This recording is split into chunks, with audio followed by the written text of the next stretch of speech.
You're good.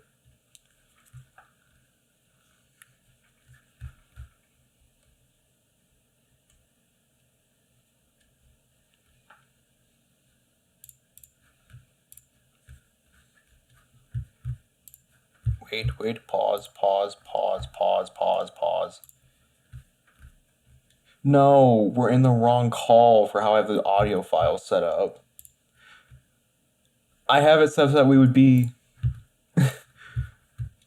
I had it such that we'd be in socket table. Whoops, sorry. Whoops, here we are. Okay, we should be able to hear each other for now. We should be here for real. Hang on, someone say something. Hello. My computer's broken. Yeah. Okay. Perfect. Your computer's broken. Good. Yeah, no, it lagged so bad. Good. Everyone should be able to hear each other now. Perfect. Okay, cool. Is our icons bouncing and everything too? Someone say something? Matata. No, they're not bouncing. Wonderful. God. They're not? No. God damn it. Why are you the way that you are? Great start. Thanks. Yeah, awesome start, everyone. All right. We were here for it, though. You know? Yeah. I think I I have to add in a new browser source to get it to work. So, y'all just do your thing. Wait, no, because they're here, but they're not. They're here, but they're not here. Is the thing. You're here, but you're not here because you're here when you're not at the They're here in the room with us right now. Give me a second. Let me go. Talk in the spirit box, please. Let me go to the thing. Guys, do I go for Sprite or Gatorade as my drink for the session today? Ooh. Someone say something. See if it updates. Both lemon lime. Hello. No. It's still not working? I'll fix it. Y'all do your thing. I'll fix it. Okay. Well, I guess welcome back again to session 1. Hopefully the icons will be indicating who's actually talking on the stream soon. But again, still praise be to Stealth, who is graciously hosting us and allowing us to stream on his platform and having this entire experience being shown to you live. I guess, I mean, if everybody wants to just say who their characters are before the session properly starts. Sure. If you guys want to do that, just so that everybody can put a voice to a name. I guess I'll go first. I'm Chloe, and I will be playing Sable. I'm Skylar. I'll be Keres. And? Yeah, boy, Patch. Aquí dinero. Yep. I don't think that's the correct verbiage that you're using, but you know what? That's fine. And I will be playing Kamtala, the wizard. I think you all have to go into the reactive thing as well to join it because it's running off of your browser sources. Oh, okay. All right. Wait. Where was that again? I think it's in the chat somewhere. Yeah. Yeah, it is. Scroll up and you'll find it. Reactive can see your channel and you're ready to go. Is Alright. mine bouncing? Let me show Wait, you. which one? The VC chat or the... Which chat? Is mine bouncing now? No, none of them are bouncing even though I updated the driver source. What are you doing? What are you doing, reactive? Guys, which chat? It's Oh, I just, found it. Never mind. yeah, it's just automatically see it, but it's not doing the thing. Alright, am I talking now? Is everything good? No. No? I have the thing open. I'm copying the browser source and it's just not doing it. Continuous bouncing, crossfit pattern, pause on. I don't know. I'm not gonna lie. Apparently, I hijacked one of Skylar's notebooks and it only has mushrooms on it, so this works out. However, this is not working, so. Sky kick. Did I have my work stuff in it? One. I'll be playing the One. Campfire Song. Hell yeah, we are. It's not registering, so we're just not gonna. Alright, FONG song. We're just not gonna worry about it. It's not registering. I tried to make an entire new browser source. It didn't give me an image, so just not gonna worry about it. Alright. White. Okay. Okay, I guess we'll start session. Jeez. Jesus Christ. You good? Yeah, he's just. I'm guessing that they scored. I don't know, Probably. yeah, I think he's just yelling to No, yell. you said start a session. Oh my. Ah, okay. Yes. All right. To begin, this story takes place on a continent long abandoned by its once prosperous colonizers. They once sought out this land to expand, to gain power, to strip it of its resources. But many years after that, 70 years to be exact, the colonists rebelled.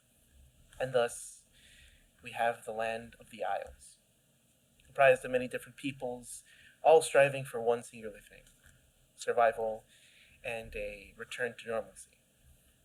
But over those 70 years, many powers have come and gone, kingdoms have risen and fallen, and some malicious powers out in the West seek that once sought dream that the colonizers had of conquest and power.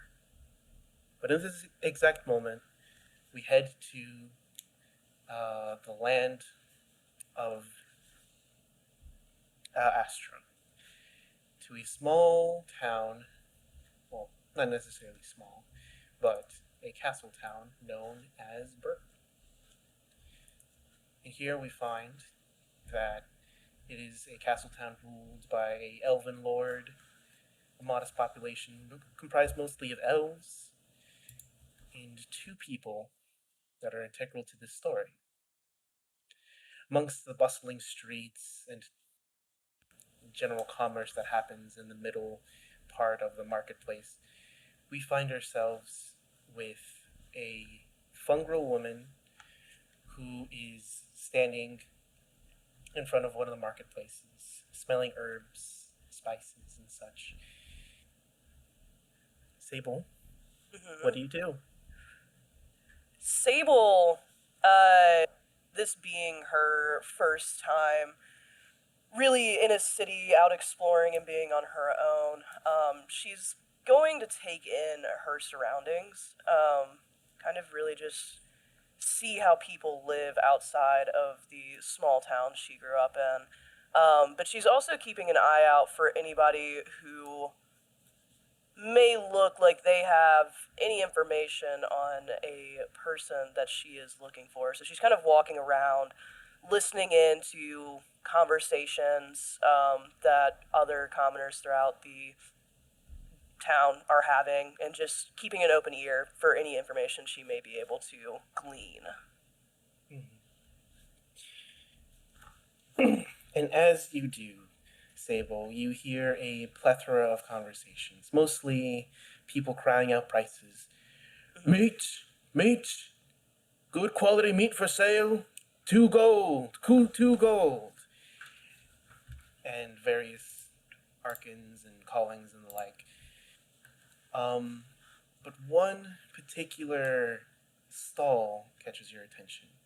What they cry out is, maps, get all your good maps, both of the underground and the overtown. Please, maps for sale. Sable will walk up to that stall, not say anything right off the bat, but kind of just stand there, not like kind of nonchalantly, just listening to see if he has any other information that he decides to yell out. And as you walk up to the stall and you listen, he's still crying out for maps, kind of shuffling between all the various different brown stained paper that you've seen, a whole bunch of maps, all neatly drawn and inked in some of them, colored at some points as well, rich deep blues and reds and all of the other likes. But when you see that he's not really being listened to and a whole bunch of people besides you are kind of listening in, he kind of just slumps in his chair and he thinks, and really thinks, until he says, "Town gossip! Get your town gossip! Rich, deep town gossip with included map for free." Ooh. Suddenly you hear a couple people perk up, some people give him a side eye, per se, and there's a couple of other people, some a lot smaller than you, that perk up. Keres, when you are flying through, you're not necessarily paying attention.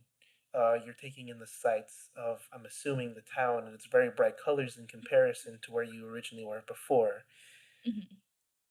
But you feel your antennae twitching. You feel the air shift a little bit when you hear a stall say, "Town gossip! Town gossip for sale! Free map included with purchase!" What do you do? I think that as Curious is like flying by, she hears this and she's gonna immediately like turn her head and look towards that stall. And she's going to fly up and not like barge into the stall, kind of like hanging around the outskirts to see who steps forward to get information. And she's going to try to like listen in a little bit, like get close and act like she's looking through things, but she's going to listen to conversations like that are happening inside the stall to see what other people are asking for and to just kind of wait until it empties out a little bit. Okay. And I'm guessing, do you do something very similar, Sable, or do you do something? Yeah, no, I would still be standing there. I think that Sable herself would perk up a little bit town gossip. And I think that she would walk up to the man, and kind of attempt to, like, not necessarily buy the map, but hear what the town gossip may be. Like, maybe the person she's looking for is being mentioned in the town gossip. And so she'll walk up to him and say, hey, what exactly is this town gossip you're referring to? Oh, a customer. Well, that's wonderful. Well, before I give you the town gossip, would you like to take a look at the map that you might like along with your purchase? The town gossip is 2 silver. 2 silver. Sable, she'll look at him and kind of like, not like she's just gonna be like, oh, sure. Like I guess I'll take a look at one of the maps. I mean, they look pretty. And what you see before you is an assortment of maps.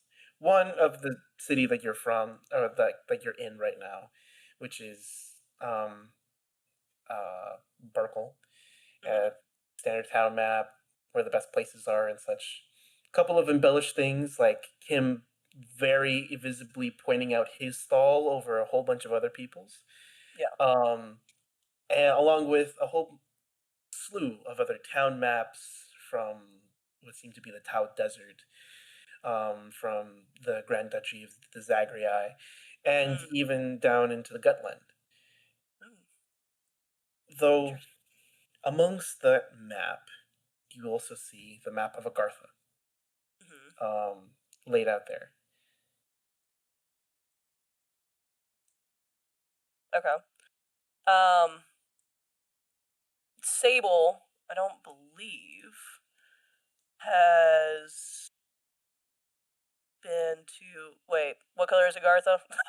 Agartha's in the northern part of Astra. It's in the dark. Okay. Yes, yeah. So that's gonna kind of catch Sable's eye a little bit.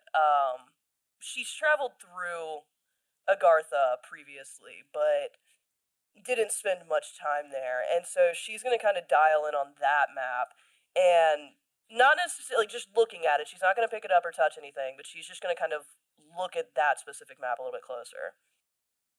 Okay. So when you do, you observe that the map itself is very nicely detailed. It has shop names, locations of where best to view, the seaside and such. But you also notice that it has a night map, basically a map of where all sorts of nighttime activities happen, usually like more seedy establishments, but also seems to be Ferriers, people who take people in the night and dump them somewhere else where they don't want to be seen. Interesting. Sable kind of noticing that, she's gonna kind of look back up at this merchant and she's gonna be like, what exactly does all of this mean? Like, I can see that there's the night map and like there's a lot of stuff going on there, but what is all this other stuff? Oh, this other thing. Well, um, if you're referring to the Ferrier Yes. activities, those are usually for people that are on the run, so to say, kind of dodging any sort of prying eyes. Since you are, I'm assuming, gonna purchase, I will give you this gossip for free. There's been a lot of talk amongst this town about some people that scurried around here not too long ago. Some people believe that they're the ones that are the reason why we're all quarantined inside. Gods have always been jumpy, and they've been investigating the blacksmith. Apparently, he's been involved in some of this Ferrier business, but that's neither here nor there. You didn't hear it from me. I'm just a simple gossiper. I just pass along the rumors and yarn spinnings of the town, along with selling good quality maps, of course. Oh, okay. That's really interesting. I only I'm saying this both as Sable and Chloe. I only have a handful of gold, and I do not know how much gold that is. Well, so you're not familiar with the currencies and such. I suppose that you're sort of new to this whole gold currency system. It's a rather new thing that all these big kingdoms and such and mercantile people and folk have been introducing slowly into the Isles. But for every 1 gold coin, there is going to be 10 silver. So if you give me your 1, and he puts out his hand. I guess it doesn't tell me how much gold I have. It literally just says I have a singular handful. I'm just gonna say that you have 20 gold. 20 gold? Okay. I will give him the gold that he's asking for. Okay. Likewise, for everybody else who does have that saying that says handful of gold, everybody has 20 gold pieces if they have that item in there. Handful equals 20? Yeah, handful equals 20, yeah. Easy. So when you place the gold piece into his hand, he expertly, kind of does a couple of tricks with it, a couple of coin, tricks. Like he flips through the coin through all of his fingers and stuff. Shoots the coin from one hand to the other, and when he shoots it into his right hand, he closes it and then shakes it a little bit, and 10 silver pieces appear in his hand instead. So for every 1 gold piece that there is 10 silver pieces. And for every 1 silver piece is 10 copper pieces. Very simple system. It's a decimal system, is what they call it. Yeah, no, I wouldn't consider myself to be new in Burkle, but I guess I might be new to this whole being on your own kind of thing. Oh, a young, spry, adventurer, right? Or maybe even just a simple wanderer with wanderlust in your veins. I remember times like those when I was younger, before I took an arrow to the knee and I had to then resort to map making. That sucks. Oh, it's a rather tough time. Yes. But luckily enough, I had a different trade as well, besides being an adventurer and living myself through the wanderlust. Well, I guess that's good. I thank you for the map and for that information. I appreciate it. And Sable is going to kind of grab the map and begin to walk away. Okay. Oh, wait, miss.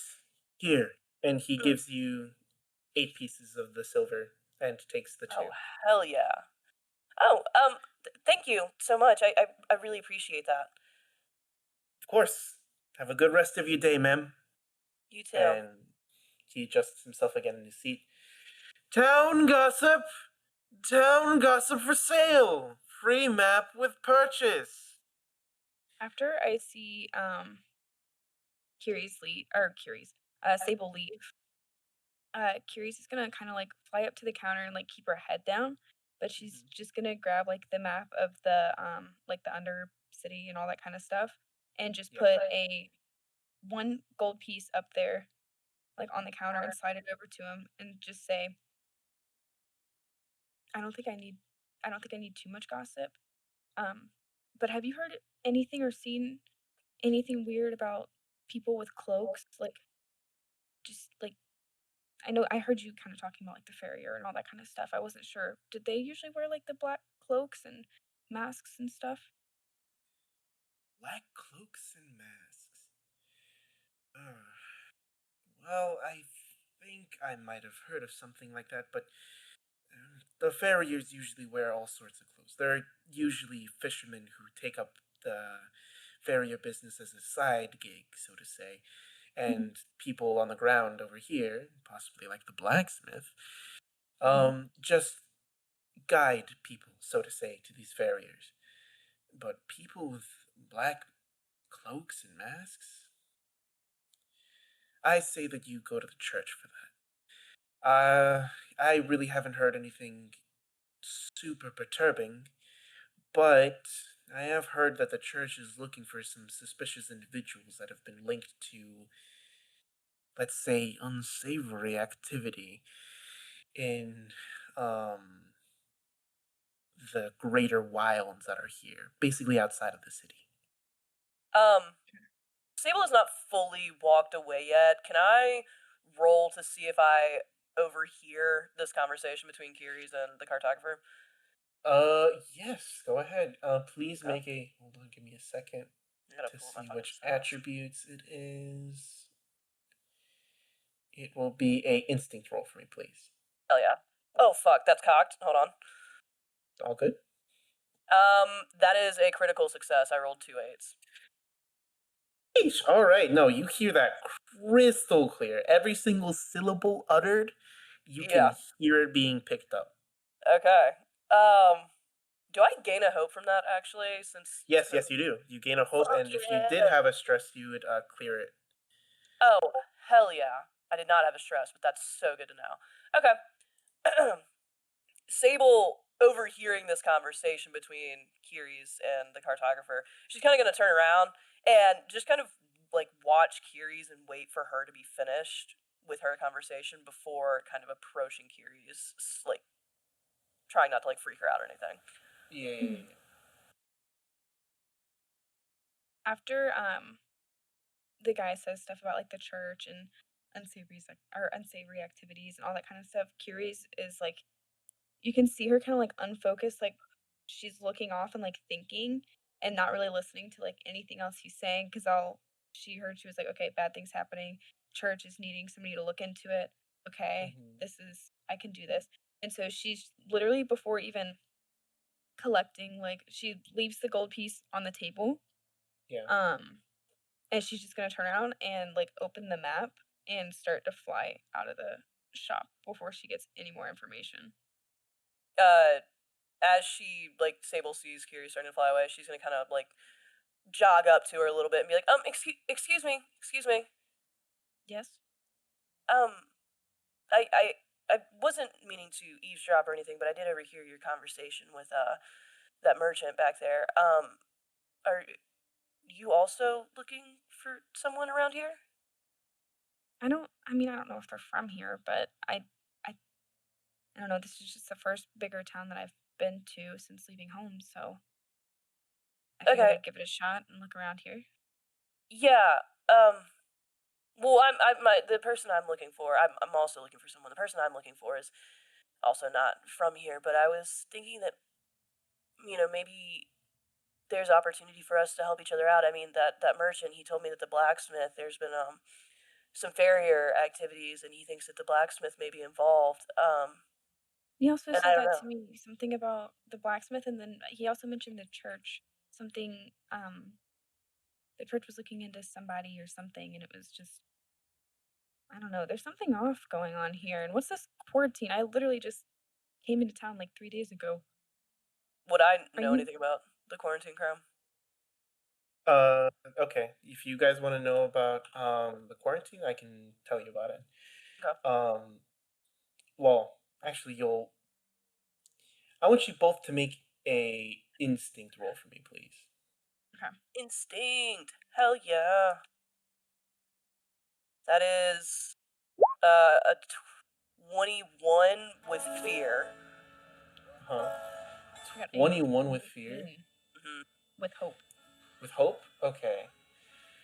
So 21 with fear, you are able to quite clearly hear some commotion further down into the marketplace. Approximately around here. However, unfortunately, due to like a lot of shouting now, not only from like sales pitching, but also people generally shouting, seems like a whole overwhelming kind of commotion, and you can't pin down exactly where it is. For you, Keres, since you're able to fly up and more easily detect where it's coming from, you see that a group of people are all gathering around and seem to be bunched up where a whole bunch of guards are kind of like posturing themselves against a whole bunch of people, causing a sort of ruckus exactly near the gate. I Can you tell what's going on over there? There's something, the guards are like, there's a bunch of people over there, and the guards are kind of around them, and they're near the gate. I can't see perfectly. I feel like maybe we can get a little bit closer. Yeah. Let's do that. I'm curious to see what's going on. There hasn't been a ton of commotion like this since I've been here. I'll like, as Sable's walking, I won't fly like completely like up over her head or anything, but like I'll be like almost to like where we're almost eye level, maybe a little bit higher, so that I can Okay. just see like over the top of people's heads. Gotcha. And so as you guys slowly approach the gate, and where the area where everybody's kind of gathering, you hear a whole bunch of shouting. Don't let that creature in! I don't know what it looks like. I don't like it. And a whole bunch of guards are saying, please calm down. You need to be away from the gate. Quarantine is still in effect. And a whole bunch of people are arguing, and a whole slew of things are happening. And just beyond the gate, you see that the it's not shown here exactly, but the gates are opened, but seems to be kind of like a rope barrier, kind of like preventing from anybody from coming in and going out, but while also guards are stationed there. And you see a very peculiar sight. You see a simian kind of stand behind the rope barrier. But curiously, it seems to have a very round shell behind him, as he has a staff in one hand and he's just looking between the guards as they kind of look at him quite curiously, along with what seems to be another creature behind him, kind of overshadowed by his shell, with a red hat, moss-looking kind of cape, and just general, natural-looking clothes. But he seems to be a frog-looking kind of creature. So, Patch and Kamtala. I'm gonna go to you guys. You both arrived sort of at the same time. Kamtala kind of ahead of Patch, so to say, as Patch was sort of distracted by a whole bunch of flowers and mushrooms that were growing alongside the path, and was kind of like behind and not really paying too close of attention to Kamtala. Kamtala, you have gone a very long ways from home. going through a whole bunch of desert roads and treks, perilous adventures, many oases and such. And finally, you landed here because you heard some pretty good information on possibly what has happened to you. And so, describe to me why the people are acting the way that they are towards you. So, in the past, the tribe of the Top Bills has. Do you want it in character or out of character? First off. You can do it out of character. I mean, this is kind of like a narrative space at this point. Okay, gotcha. Like what I'm trying to get out of you. So Still trying to get used to this. So. all good. So in the past, the Top Bills have kind of had a trepidatious, active trading space with the town of Burgle. Kamtala himself was never actually a part of said negotiations. He was merely the person in charge of navigating the course to get us to town, but he would never actively approach the gates. They kind of kept him back a little bit from the actual dealings with the guards at the gates. And so previously to the quarantine, the Top Bills were not necessarily something that was unaware of, but definitely was not a group of people who would push into the town, so to speak. They would approach the gates, have dealings on a neutral ground with the guards, and then once their business was concluded, they would then disperse and dissipate back into the southern deserts, away from Burgle. And so the people of the city are more aware of the insignia of him carrying the kind of tanned brownish shell scale in front of him. He's holding up one in his other hand opposite his red staff, so he's bearing the insignia of having this tribe with him, and but they have not necessarily seen the fur-lined simia in front of them wearing this shell, or that has this shell. Okay. And then for you, Patch, how is it that you found yourself wandering towards Burgle? So with Patch, doesn't know exactly where he's going, but he lives every day on wherever path he does end up going. This current trek, and the main reason why he's towards Burgle, is he was believed to be given a task to look for something, and he doesn't remember what this something is. The only thing that he knows is when he was walking in the woods, he saw a doe kind of seeming like it was guiding his way, which he believed was another druid from the Lowleaf Enclave, basically the enclave where he's from. With this, he kept walking towards this doe, finally caught up to the doe, and once trying to make conversation, he found out it was not a druid, just a doe. But he was too far, didn't believe to turn back, but he just made his way, and now he's here. All right, awesome. Thank you. And so, because everybody seems to be screaming at the guards and seemingly being very hostile to this person who they've vaguely seen and seems to be carrying as the familiar symbol, but with a face that they've never seen before, everybody is especially cautious.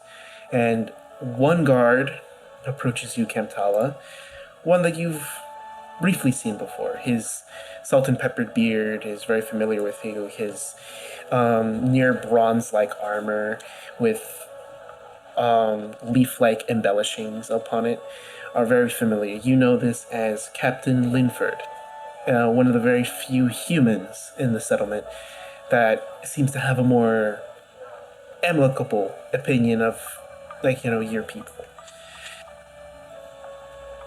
Kamtala, I'm very sorry that you've come with us at such a horrid time. The city is being placed under quarantine at this moment. There seems to be what the priests are calling a magic plague He says in a much lower voice towards you. The priests are very unsure of why there's a magic plague going around. Black veins with purple coloring are affecting some people in the like closer towards the gate and in the outer reaches of the castle city. So towns in the south of Astra have all been put under quarantine until a solution can be found. Do you have an invitation, maybe? Kamtala quickly, does the whole, oh, let me check my pockets. He doesn't have pockets. So kind of he's patting his thighs, and he's kind of looking at his magic spear or his magic staff, and he's kind of looking amongst his belongings, his kind of satchel bag on his somehow wound kind of into the connection where his hip extends out from the galapa shell, and he more or less looks and goes, I bear no invitation. I do, however, may be able to understand this plague the priests are aware of. Are you certain? If you are, then I will try to make a recommendation to the priest and to the Lord himself so that you may be able to be processed and that you can help us. And he kind of then looks behind you and he says, if you can wait a moment, then you can please go off to the side and let me speak to the ribbit behind you. Fair enough. And he steps off to the side, he kind of looks over towards the guardhouse and the kind of gate in front of him. Is there a way for me to potentially see anyone who is actively suffering from this supposed magic curse, this magic disease? Yes. You can, the gates are wide open. It's just, again, a rope barrier that's, keeping you out from the gate besides also the guards. So you can see very clearly into the town/city itself. And around here, you do see that there seems to be a more concentrated effort into blocking out this portion of the city. Usually, from your vague memories and such, from the memories previous to this, you always saw that this portion was open. Everybody was walking through this, very easily, but it seems like there are barricades here and here that are keeping these people kind of enclosed in there with a whole bunch of signs saying major quarantine zone, do not enter, unless town guard or priests. Gotcha. He sees those, and he doesn't really say anything to the guard captain. He doesn't say anything to Captain Linford. He kind of steps off to the side and makes a mental note of, they're trapped in here like cattle. And he just kind of steps off to the side. Okay. And so, Patch, how do you approach Captain Linford?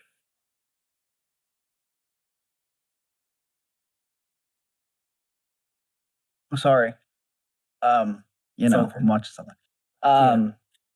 Dude, holy. Okay. So Captain Linford, he was the one talking with Kamtala, correct? Yes. And what Patch is just gonna do, he's just gonna saunter up. And when he kind of walks up to this gentleman, he goes, "Hey man, do you know where we are? Do you know why we're here?" Well, yes. Who are you? My name is Captain Linford. I am the town guard captain of the town of Burkle. You are aware that this is the town of Burkle, correct? Not really, no. I'm just, there's a few. Have you been in the woods recently?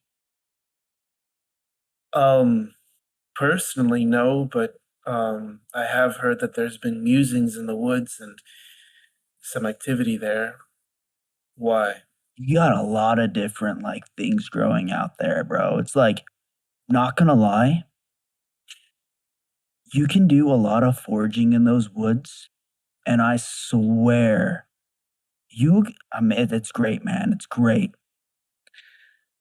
I'll take a personal note to go foraging for the woods, but is there a particular reason why you would want to enter into Burkle? I mean, this place is a lot different than where I'm from, you know? You guys have like, it looks like a large castle-y kind of wall-y stone thing. I'm normally used to trees and like tents and stuff like that, but honestly, that is well, that'd be fun, you know? Like, you just gotta live it, you know? I And if I see. went to go into your grand estate called Burkle, you know, I might be able to offer some guidance, you know, from a druid at the enclave. You know, I could do certain things, I heal things. So like I don't know what y'all need, but I could swear to you that I could probably help on that. At the words of you being able to heal people, um, Captain Linford kind of stands up a little straighter and he says, "You're a druid and you're good with herbs, correct? Well, I suppose I'll also make you a recommendation to the Lord and to the priest to see if they can let you in. Uh, please stand next to the gentleman over there with the shell and fur. His name's Kamtala. Treat him with the utmost respect. He's a well-known person, at least to me, and to the town guards that I like interact with his tribe. So treat him with respect." Okay. And then I just shift my eyes directly towards Kamtala. And I'm just like, my eyes are like beating straight through his soul.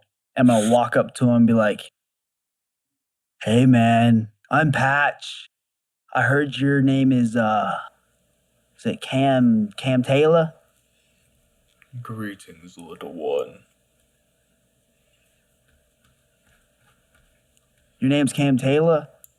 That is close enough. I will allow you Alright, to call me Cam Taylor. alright, Cammy. Uh do you really do what is this like what's going on with that time? You guys had a big conversation. I didn't catch any of it, but like why do we have to be recommended to join or like go into this humble abode? Based on what I heard, you're a druid, correct? Yeah, I can transform into things. I heal things. You know, Well, my name's Patch, so I patch holes, you know. a pleasure to make your tepid acquaintance, Patch. I don't know what a tepid means. Do not worry, it is fine. Picture your Oh, druid tepid. enclaves having designated areas of the forest where you can and cannot go. It seems that there is something plaguing and damaging the people here, and they're sectioning off or putting up a barrier to prevent the spread of disease. Ugh, disease is kind of weird. But okay. Well, I guess we're just hanging out, right? We wait until the recommendation comes. What's your favorite color? Oh my god. And so There's this line of conversation happened where Patch and Kamtala are forced to do a lot of small talk between each other until Captain Linford has to dismiss himself and goes towards the castle. Keres, Sable, if you can, you were able to overhear a lot of what happens, but I do want to ask you to do a instinct roll to see how clear you were able to hear it. Okay. That is I gotta do math, hold on. 19 with hope. I Okay. got a 14 with fear. Okay. So for you, Sable, you're able to clearly, like, hear everything, even over the shouting and all the accusations being thrown at the simian portal hybrid person, like you saw at the gate. Especially about the quarantine that's happening. Yeah. Even though that you had suspected something was going on around this particular area, nobody was really talking about it, and the guards were very hush-hush about the entire ordeal. But now you know for certain that this particular place is a quarantine zone for people with a magical disease that they can't really wrap their heads around. Okay. For you, Keres, you are able to get an idea of what's going on. You do know that since everybody was kind of pointing over towards there, and that there was kind of like a lot of big signs and such, that they're referring to this area as the actual quarantine zone, and that everybody, like, besides this area has to, like, keep themselves away from this area. And you can theorize that it's some sort of a disease, but you're not entirely sure if you can pinpoint if it's magical or not. You do know that they said something about black veins, but if you want, you can make what would be akin to a medicine check here? I guess knowledge check. Okay. To see if you can make out if it's actually like Another 14, but this time with hope. Okay. So even though that your medical knowledge per se is very limited, you are kind of aware that you haven't heard any sort of disease that should have like make you have black lines coming out of you, especially that are kind of purplish in sort of hue as well. It's kind of weird. So you're assuming it's erring on the side of magic, but you can't 100% confirm it. Okay. And so, what do you two, Keres and Sable, want to do while, like, the crowd is kind of dying down, but they're also still, like, hounding some of the guards to, like, not let them in because they're the ones that could be spreading the plague, that those magical disease and black lines and such. All those kinds of accusations being thrown at both Patch and also Kamtala. Sable will kind of look at Keres and just be like, how much did you hear all that? That was, I didn't know that was going on. Some sort of sickness? Yeah, Or like it sounds like there's like illness? a plague. Yeah. That turtle guy seemed to be really well, at least They seem to, yeah. seems like he knew something about it. I don't know. Do They we both seem like they might be able to help, but I don't know. I mean, it doesn't seem like they're really letting anybody in, so I don't know. How much sway do you have in this town? Like, do you know a lot of people here? now I've tried to keep a pretty low profile up until this point of not drawing attention to myself. I don't necessarily want to be the center of attention. But well, never mind. But maybe we try and get a little bit closer, like kind of because I saw them pointing off, like, and Sable's gonna point over here.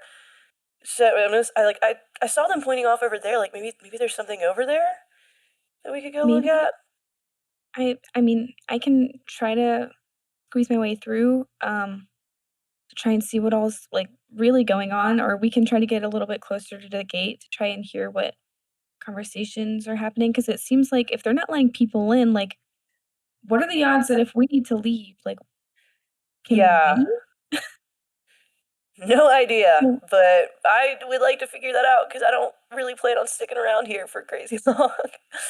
well, let's try to, like, maybe stick to the shadows a little bit and get a little bit closer so we can listen to people's conversations.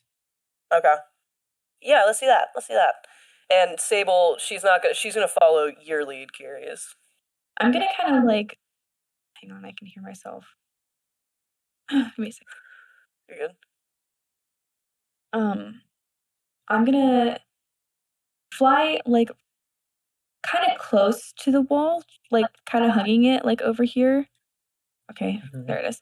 Like kind of hugging it over here and just kind of like stay out of people's like direct line of sight. Like I'm gonna, instead of flying, I'm gonna kind of get down on the ground so that I'm shorter and I can kind of hide in between people's like legs and stuff like that.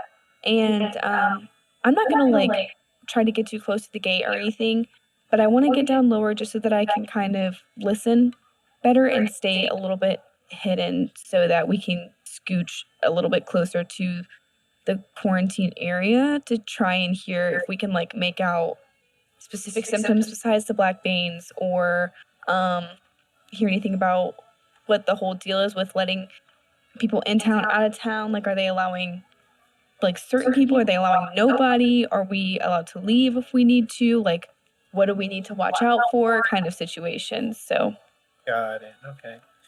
And Sable is following behind, correct? Yeah, and Sable, being significantly taller than Keres, seeing her get as low to the ground as possible, he's going to Sable, her 6 foot and some change self, is going to crouch down. do I wait? When you crouch down, like, are you like duck walking this, or are Yeah, you like? yeah, I'm straight up duck walking it. She said she was following your lead, bro. I just want to turn around as soon as you like crouch on the ground, and like I guess I can like kind of. Never mind. Just keep going. I got an Yeah, idea. I mean, she's gonna, like, awkwardly and uncomfortably because of her height, just kind of walk on the ground, crouch on the ground and like start walking behind you, kind of following you. But obviously, she's big and is probably bumping into people, I'm sure. I'm gonna like turn around at one point, like while you're duck walking behind me, and like turn to like act like she's just gonna make sure that she's like that you're behind her. And when she's turning around, expecting to make eye contact with like your knees or whatever, she's gonna turn around and make like direct eye contact with your face and be like, "Ugh." You're gonna see bright, like, huge black eyes just staring directly into like one of your eyes as soon as you turn around. You're just turn around and be like, "Oh, what the fuck are you doing?" You got really low to the ground, so I assumed I should get really low to the ground. I appreciate the effort, but I think it would be more noticeable if you are crouched like this. I think maybe you should just stand like normal. Oh, okay. That was terrifying. Sable's gonna stand up, like, kind of awkwardly. And curious if you are still looking at Sable, a very dim glow is gonna start to kind of appear from like the mycelial veining on her arms and stuff like that. Not bright, but like she's definitely glowing a little blue. Okay. Curious will like notice it, but she's not gonna say anything about it. And she'll slowly turn around and like get, I'll say like about here to where she's like kind of like not on the gate of like either where she's not blocking the road or anything, but standing close enough to where she could possibly hear like any conversations that are happening here, and hear what like the whole commotion, like what everybody's saying, a little bit better. Okay, got it. So since you are kind of pressing yourselves like pretty close to the barricade itself, and you're trying to listen in like through like the wood barrier and such, I will have to ask you guys to make an instinct roll with advantage. Now, Instinct? Yeah, instinct. Okay. Now to discuss advantage, Yeah, I was about to ask, how do I roll advantage? when you roll it with advantage, you have to roll like a d6 and then add that roll to your total. I guess I roll a d6. Oh shit! I need to get D6. Yeah. Let me pull my D6 Yeah. real fast. Wait, what color d6 do I want to use, guys? Purple. I'm using coffee. Okay. Me. Do I use dark purple or light purple? Light purple. Hell yeah. Okay. Okay, so I just roll normally, but add whatever is on my d6 Yeah. to the roll. Okay. I'm gonna do a regular roll here, but I'll roll a physical D6. You said instinct? Yes, instinct. That is going to be a... Oh wait, I can add advantage to it. Okay, facts. Online. Okay. Let's see Wait, if how do this you works. do that? I just clicked on instinct, and then it allowed me to click like Yeah, you can. Yeah, if you're rolling. Yeah. Oh, I had yeah. So I'll That's try good. and see if it does it. I got an 11 with hope. That great. Twin. I think that, I don't You know. both got That's an just 11 with Deborah. hope. We both That's got 11 with crazy. hope. That's actually crazy. That is wild. Exciting. Okay. So basically, what you both kind of listen to is essentially it's very quiet where it is. And you kind of notice that there is like a handful of movement, but it's mostly from people coughing. You hear a lot of coughing, is what's very distinct to you. And there's a few guards kind of shouting at them, "Stay! Stay in your houses!" Like a very gruff voice shouting like all of this as people are kind of like, groaning in lots of pain. And you just generally hear that people are just kind of not really living their best life. But you do, at a very good moment, hear a sliver of a conversation. How long is this quarantine going to last? I kind of don't want to stay here any longer. I feel like I'm getting the plague myself. Don't say that. Getting the plague is a very serious matter. See those boils on those people? Ugh, it's hideous. Besides the black veins, they have like pustules all over them. Coughing, spewing bile everywhere. It's horrendous. A deathly condition that I didn't even think would even be possible in this day and age. Ugh, these people need leeches and such, maybe even bloodletting. And that is what you hear. What is bloodletting? You know, it's probably good that you don't know. No, I know what bloodletting is, but in character, Sable would not know what bloodletting is. Got it. We can talk about it later. It's not fun.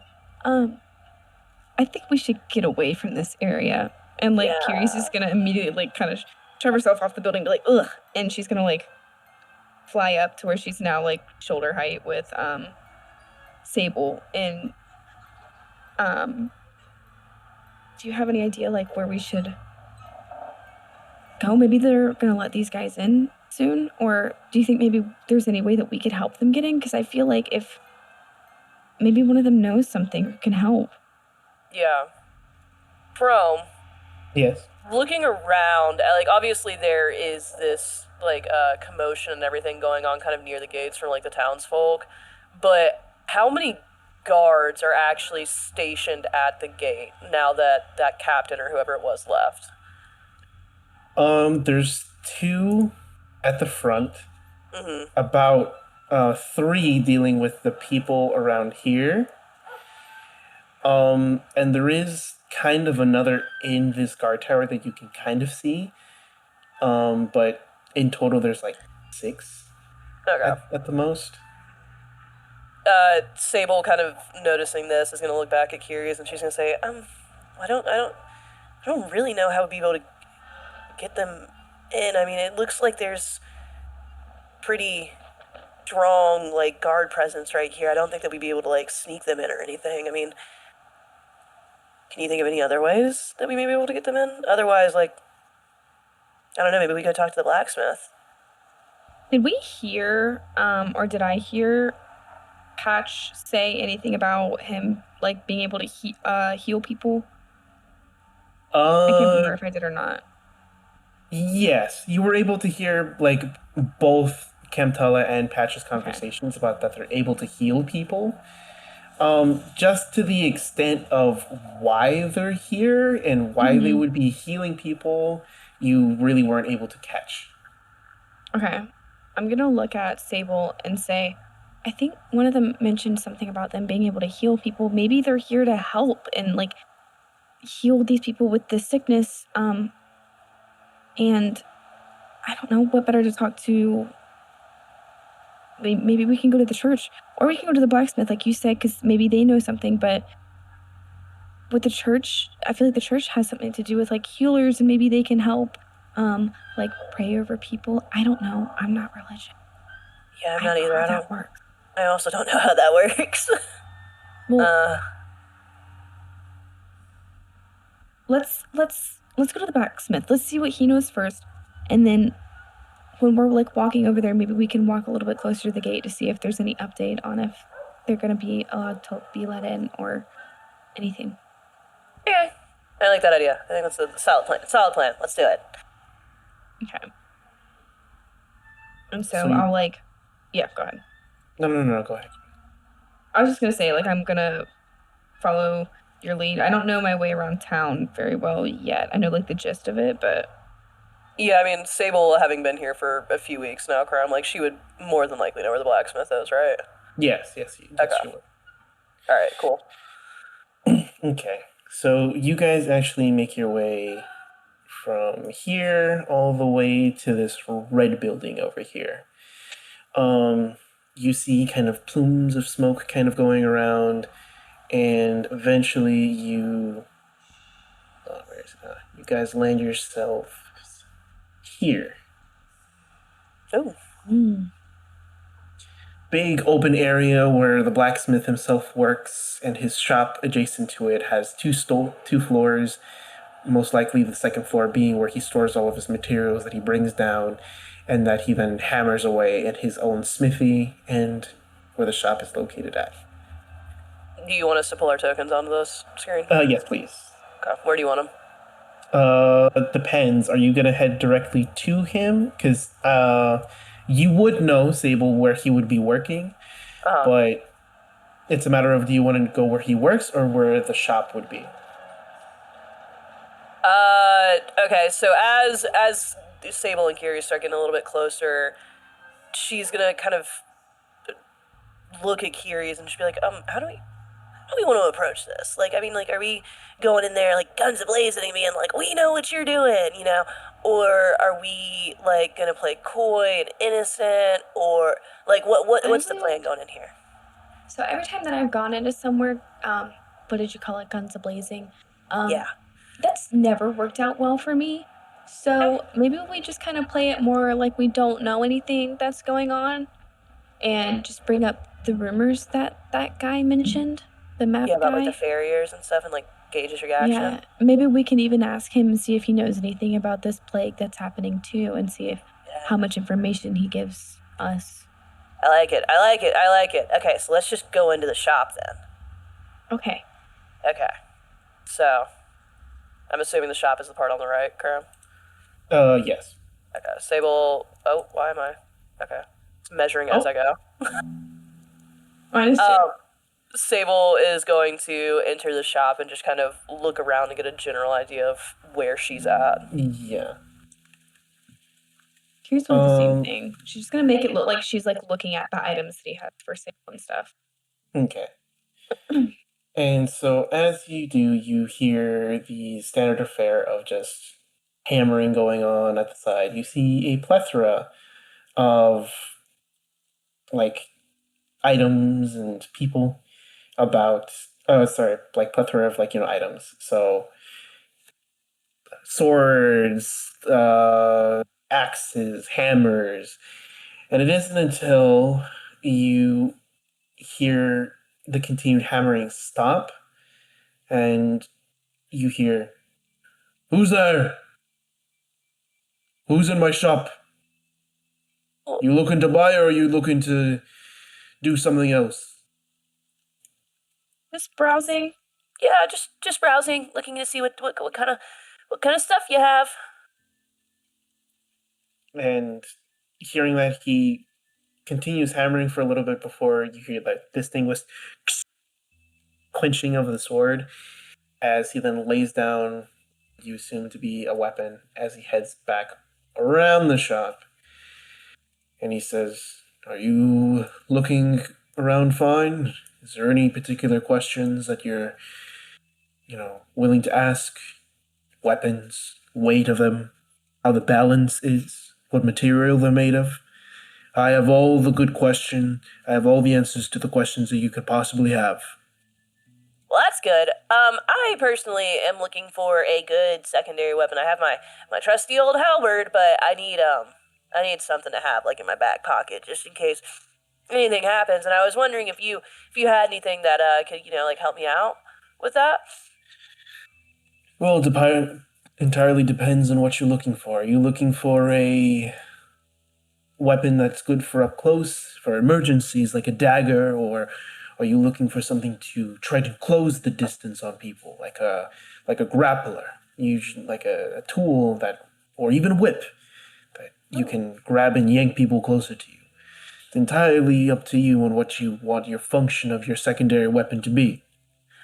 Yeah, um I find myself probably needing something more like a dagger. I tend to run up in there. I'm not scared of a little blood, you know? Haha. Okay, I see that. Well, um, and he goes over and he sifts through his weapon stores. Oh no, no, no. Ah, here we go.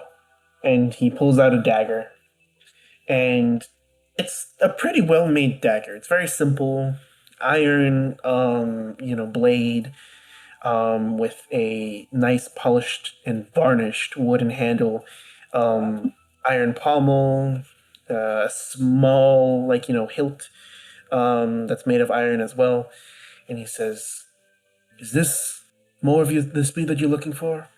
It's good about 6.5 inches, where you can have enough distance where you have good stabbing range, Mhm. and you can parry people in very close quarters if need be."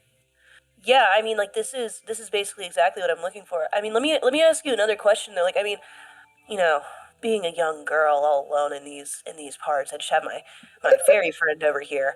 Um, I like I'm fly a I'm a little bit little closer. yeah. I'm a little nervous. I've been hearing rumors around town of these farriers and those types of people. So I mean, would this do well like in a situation where like I may find myself coming face to face with one?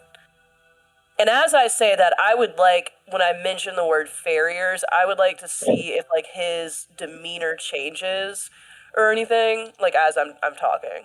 Yeah.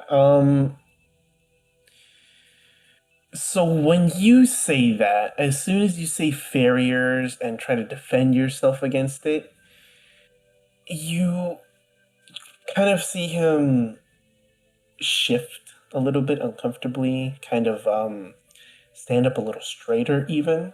Yeah. Um and he says, "Well,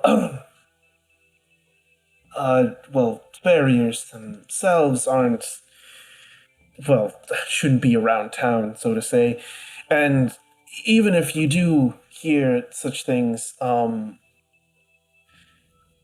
assume that what you're using them for, they will most likely do good. This will do you good, I assure you. Just why are you worried about farriers?" I mean, I Well, personally have heard so yeah. much about them lately. It's scary to be a young woman who's new in town and having to worry about possibly getting taken at night or, Yeah. just worrying about having to defend yourself. It's terrifying, It's especially with horrifying. this weird sickness going on that is getting worse by the day from what I hear. Yeah, like it's so scary being a young woman nowadays. Like I don't even want to leave at night, you know? Like I feel like someone might grab me or something and I want to make sure that if, I do have to do anything that like I'm protected either against farriers or, whoever and or the plague, you know? I mean, you haven't heard anything, have you? Like, should we be more scared or should we be like calmer than this? Because I feel like maybe I'm just getting myself worked up over all of this, and it's I don't just know. rumors. From what I've been hearing, I don't think that we're worked up at all. Like I think that we are Hmm, just the right amount of scared, personally. But, what's your maybe. take from a big strong blacksmith like you? What's your take on this? And before My- he speaks, Uh-huh. because my community is Slyborn, I have advantage on rolls to detect lies. So while Mhm. he's speaking, I want to, when he gets done speaking, I'll do some whatever roll I need to do to figure out if he's lied to us, Gotcha. if that's Okay. possible, or if that's okay with Yeah. you. No, yeah, that's totally possible. So when he like kind of looks at like, the both of you, he's very like nervous about like, you bringing all this up, and he feels like he has to step away, like back away from you a little bit. Oh. And he's like, well, no, you should be concerned. Kidnappings and taking people of the night is a very concerning thing. Like anybody should be concerned about, but I think you might be misconstruing Ferriers with like rascabouts, kidnappers, robbers, people of more unsavory activities, so to say. It's stereotypical, but obviously, you should be concerned. It's a very worrying thing, and a dagger will do you good. As regards to the plague, I don't have any clue about what could be happening there. Do you want to roll for lying then? Yeah. What should I do? Is it knowledge? Yes. It would be. Well, since you're also sensing and or detecting if he's lying, it would be an instinct check. Okay. Because you have your Slyborn stuff, you do roll it with advantage. Okay. Instinct, advantage. Oh, Ooh. Yikes. Well, that's still a good roll. That's still a good roll. Yeah. It's good, but I don't like that it's with fear. No. Jesus Christ. yeah. 20, that's holy fuck. Three more, and she would have had a 30. Just want to put that in Yeah. perspective. Crazy shit right there. Okay. So he's not lying 100% to you guys. Mhm. However, you do notice that there's kernels of truth that he's hiding away. Especially when it comes to him not knowing why the plague happened. Okay. Sable, hearing him talk about that, how tall is this man? Like, is he taller than Sable? Is he shorter than Sable? Like, what does he look like? He is 5'8", but he's very stocky in how he's built. Yeah, he's a big boy. Okay. Sable, kind of going off of what he was saying about the rascabouts and all that stuff, she's gonna look at him and she's gonna be like, well, you seem so knowledgeable about like the Ferriers and what they do and everything. And I was, I mean, what is the difference? Like, I mean, should we not be worried about getting kidnapped? Because I mean, from what I've been hearing around town, like I'm nervous, and I mean, do you have any more information you can give us on the Ferriers? I want you to make a presence check for that. Oh God. Okay.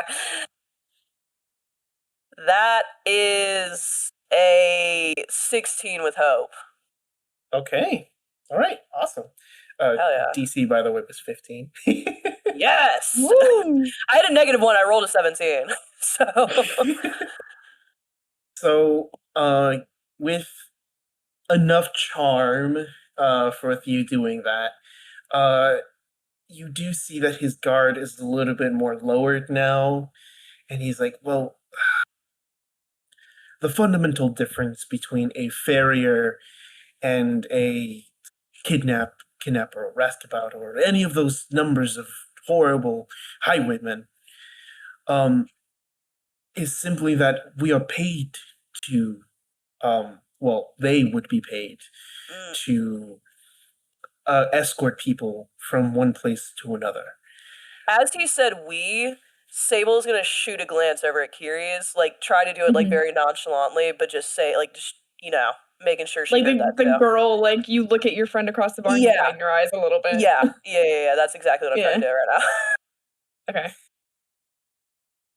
I like backed off of him a little bit, but I'm still like facing that direction. I just backed off of him a little bit to where I'm not as like all up in his face and scaring him probably. Got it. But they would be paid for their services to deliver one person to another place. It's way more, to some people, more morally better than just simply kidnapping people, especially since kidnapping people is a very, well, non-consensual sort of activity.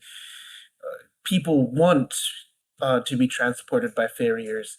It's just they don't want to be transported by a conventional caravan or other such way that you would want to transport yourself. Well, I see. Okay. What's your name? Deckard. Deckard, this has just been so helpful. You have really made just a little woman like me feel so much safer in this town. I still would. How much would this dagger cost? It would cost you 3 silver. Well, I think I'll just have to take it. Thank you so much. My friend here, do you need anything from the store? I think I'll pass this time, but I'll probably be back to buy something. Or do you custom make weaponry at all? Or I can. It's just a matter of, do you have the materials to make such a thing? And if you don't, then it would be a premium to make that with the materials I have on hand. okay, well then, I'll probably be back soon. I don't need anything right now, but I'll keep it in mind. Thank you, Deckard. Thank you, You're Deckard. quite welcome. Have a safe evening, you two. And You as well. I'll like smile and like, as best as Keres can smile, she hasn't fully nailed down a not unsettling smile. She kind of gives him a smile, but all of her eyes like are all blinking separately. And when she smiles, it's just kind of like fanged teeth a little bit, but not like it just doesn't look right. Okay, so It's probably more unsettling than it is like heartwarming. It's probably like, oh my god, what the fuck is that? yeah. So as you do your smile, and the Deckard is smiling back at you, as soon as you do that, he kind of like, you see his eyes widen a lot more than they were before, and he's like, okay, right, yeah, bye. Like he's saying a lot of like stuff through his teeth, and when you guys kind of like make your way a little bit past the door, but still within kind of, I guess, hearing range, you hear a very visible sigh, like, oh my goodness, God's above. And you hear footsteps kind of make their way like around, like deeper into the shop, so to say.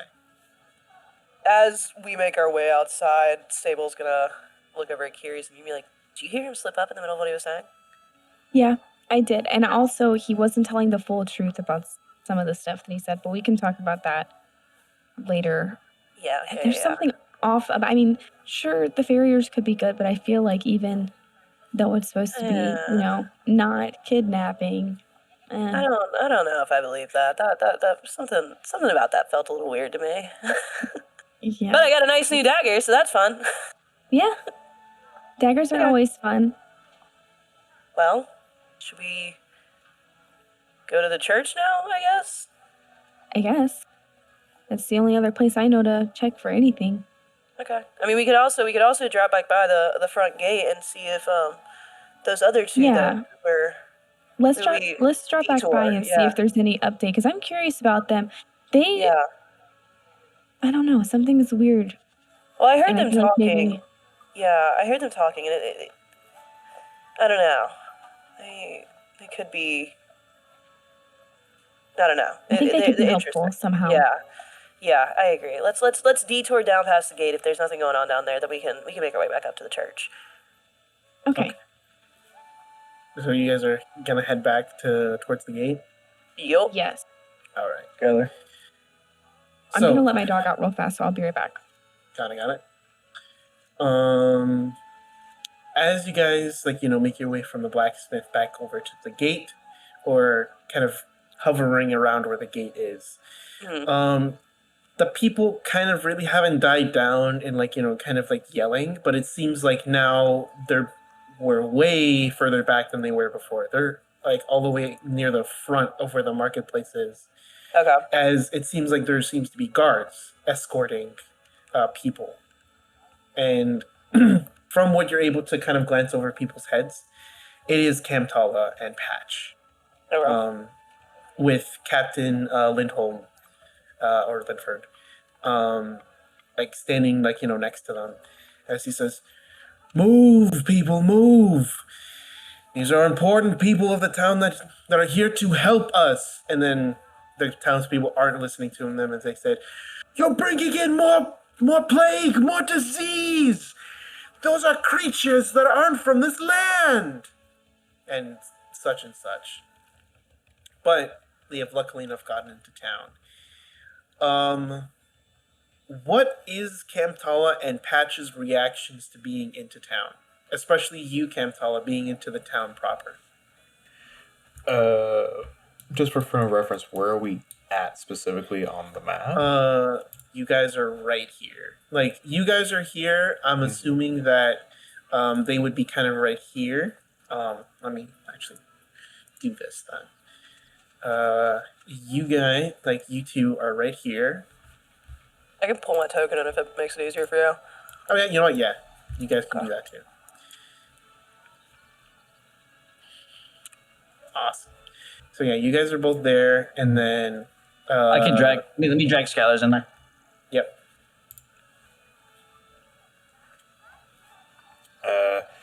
So based on the coloration of the town and everything else that he's kind of looking around and seeing after coming through the southern desert, there's a general sense of just when does the green stop?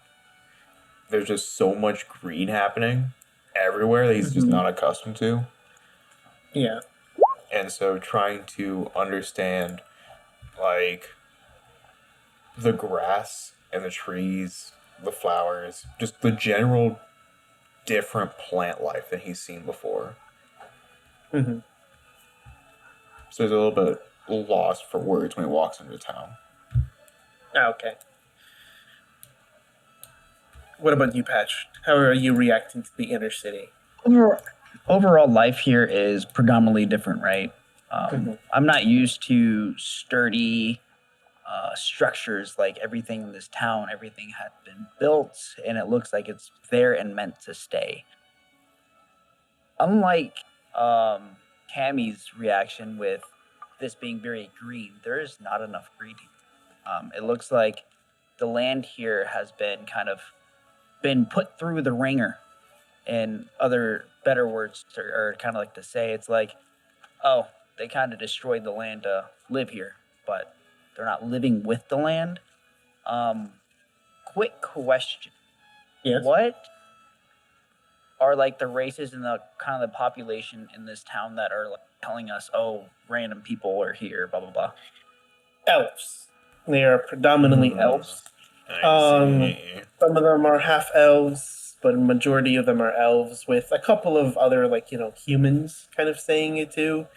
But the guards, both who are also elves predominantly, besides Captain Lindholm, or Linfold, Linford, sorry, is a human, and they're just kind of pushing back against them to try to lead you towards the church. Okay. With other people in the stalls who are also elves, but also of other races too, kind of looking at you guys kind of sympathetically as you guys are being mobbed. essentially. I want to give the queen wave. You know what I'm talking about? Yeah. When You we give them walk the queen by wave. and they're just yelling at us, bro, like, I'm sitting there, I'm doing the queen wave, not really listening to anybody, just mainly looking at, like, the lack of vegetation in the town. Okay. They're not one with nature. Mm-hmm. So I have a question about prestidigitation. Yeah. It's a class feature, but it doesn't list a limit to it. Let me see. I can perform harmless, subtle magical effects at will. For example, I can change an object's color, create a smell, light a candle, cause a tiny object to float, illuminate a room, or repair a small object. Yeah. It says magical effects at will that are harmless or subtle. Okay. What is the limit to that? The limit of harmless or subtle. Mm-hmm. Think of like Gandalf's fireworks that he does in the Lord of the Rings. Excellent. Obviously, besides like the big like smog like firework that he does, Damn it. everything else is pretty much like fine. Okay. But yeah, that's kind of the speaks to it. Gotcha. Sorry. And also, you can think of it like a cantrip. You can use it however many times you want. Gotcha. Is there a way, and this is just me not having played a spellcaster before, so I'm trying to do some shenanigans already, so feel free to be like, no.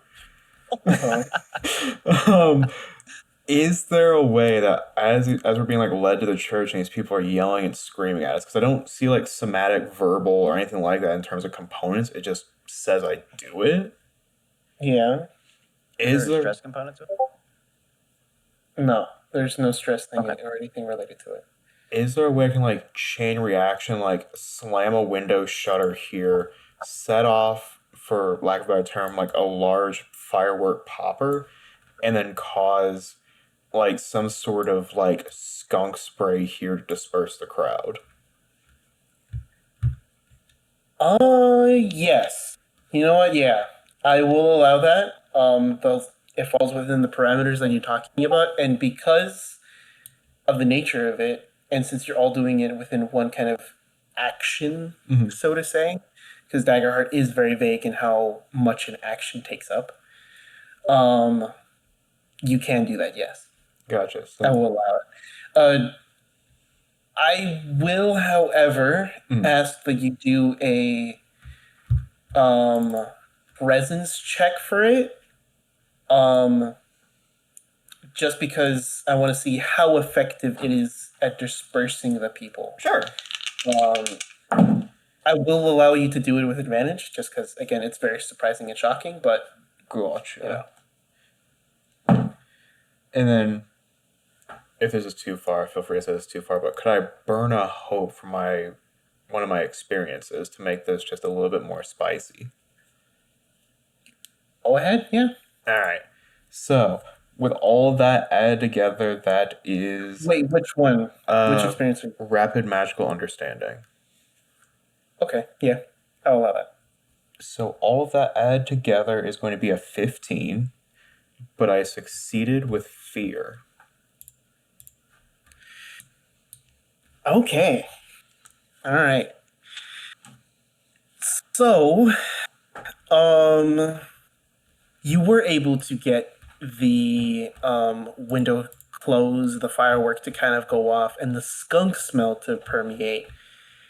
However, you might have gone a little too far in dispersing the crowd, so to say. The window slam was really hard, at least enough to crack the glass that you shut it with. The firework dispersed kind of, instead of just being concentrated kind of like around here, spread around kind of like all around here, so to say. Oh no.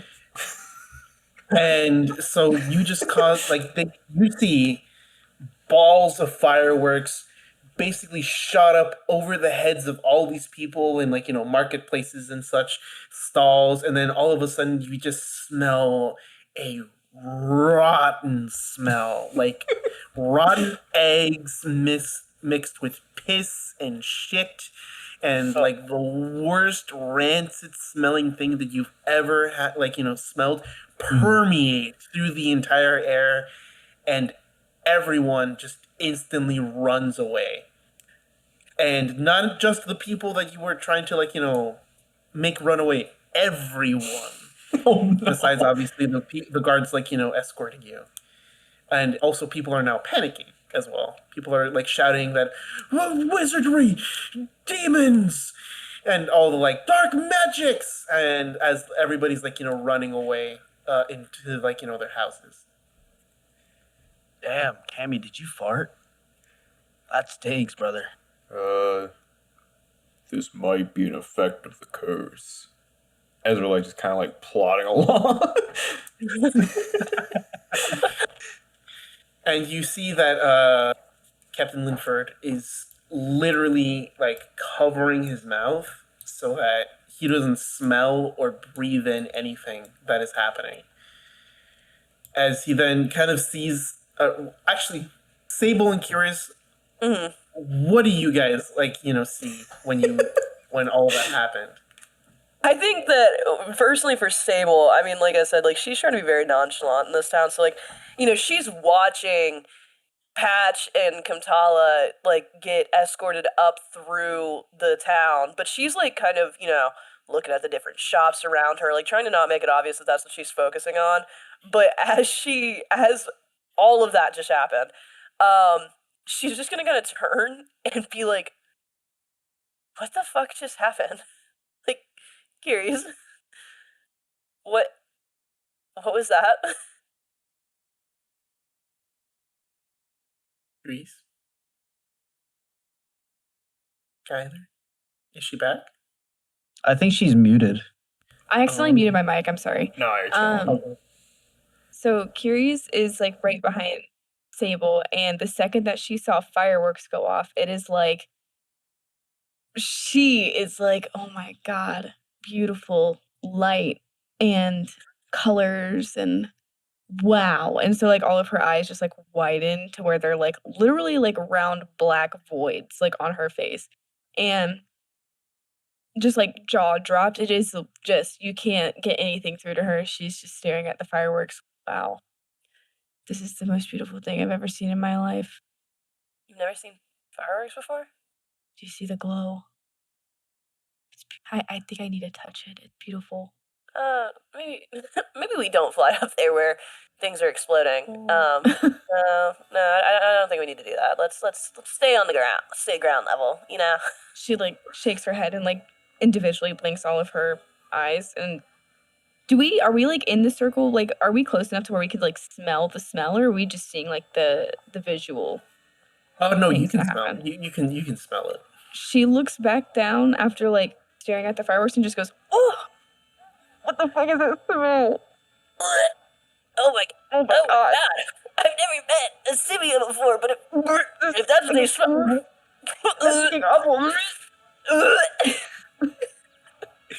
Sable's like kind of like bent over, hands on her knees, like kind of like retching, dry heaving onto the ground. As Keres has like, she's putting her nose, but she's trying to do it like subtly to where like she has like, oh my god, I wish that you guys could see what I'm doing. But she has like one arm like wrapped around her chest, and the other she is using like her pointer and her middle finger to like pinch her nose shut and like close her mouth at the same time to just kind of like cover her mouth but like pinch her nose shut to where it doesn't look like she is like fully plugging her nose or anything, but she is not trying to breathe in whatever the fuck that smell is. Hearing the visceral reaction, you see the gem on Kamtala's like staff glow for a second, and then all of the effects fade immediately. What are you guys? Wait. Question: do I notice Sable when she kind of like takes a knee and like puts her head down, basically, and all I see is a mushroom? Oh no! Oh my no! God. Oh god! Oh no! Yes, you do. Oh Because no! she didn't kneel, she didn't kneel down enough for you to see it at your eye level. Basically, what Patch is going to do is like, yes, he was doing like the queen wave and everything, and he was like looking to the left and finally looking to the right, and he just sees a very large mushroom, and he's just going to stick both of his arms out and walk towards the mushroom and put his hand on Sable's head. And it's like, Oh. This is one of the biggest mushrooms I've seen. Oh, wow. Sable, there's somebody. Sable, there's somebody. Yeah. Excuse me. What are you doing? And as like Sable, she's feeling a little uncomfortable in this interaction. Like, Patch, you're like staring because she hasn't moved. Like, she can't really move with you grasping either side of her head cap. You're just gonna see like the cracks and the damage that exists, and like the mycelial like strands that like are kind of like trying to repair some of the cracks and stuff like that. They're gonna start glowing a like tealish blue color, like pretty, not like crazy, but it's very noticeable that she is starting to glow. Mr. Chrome, would I know what a fungal is?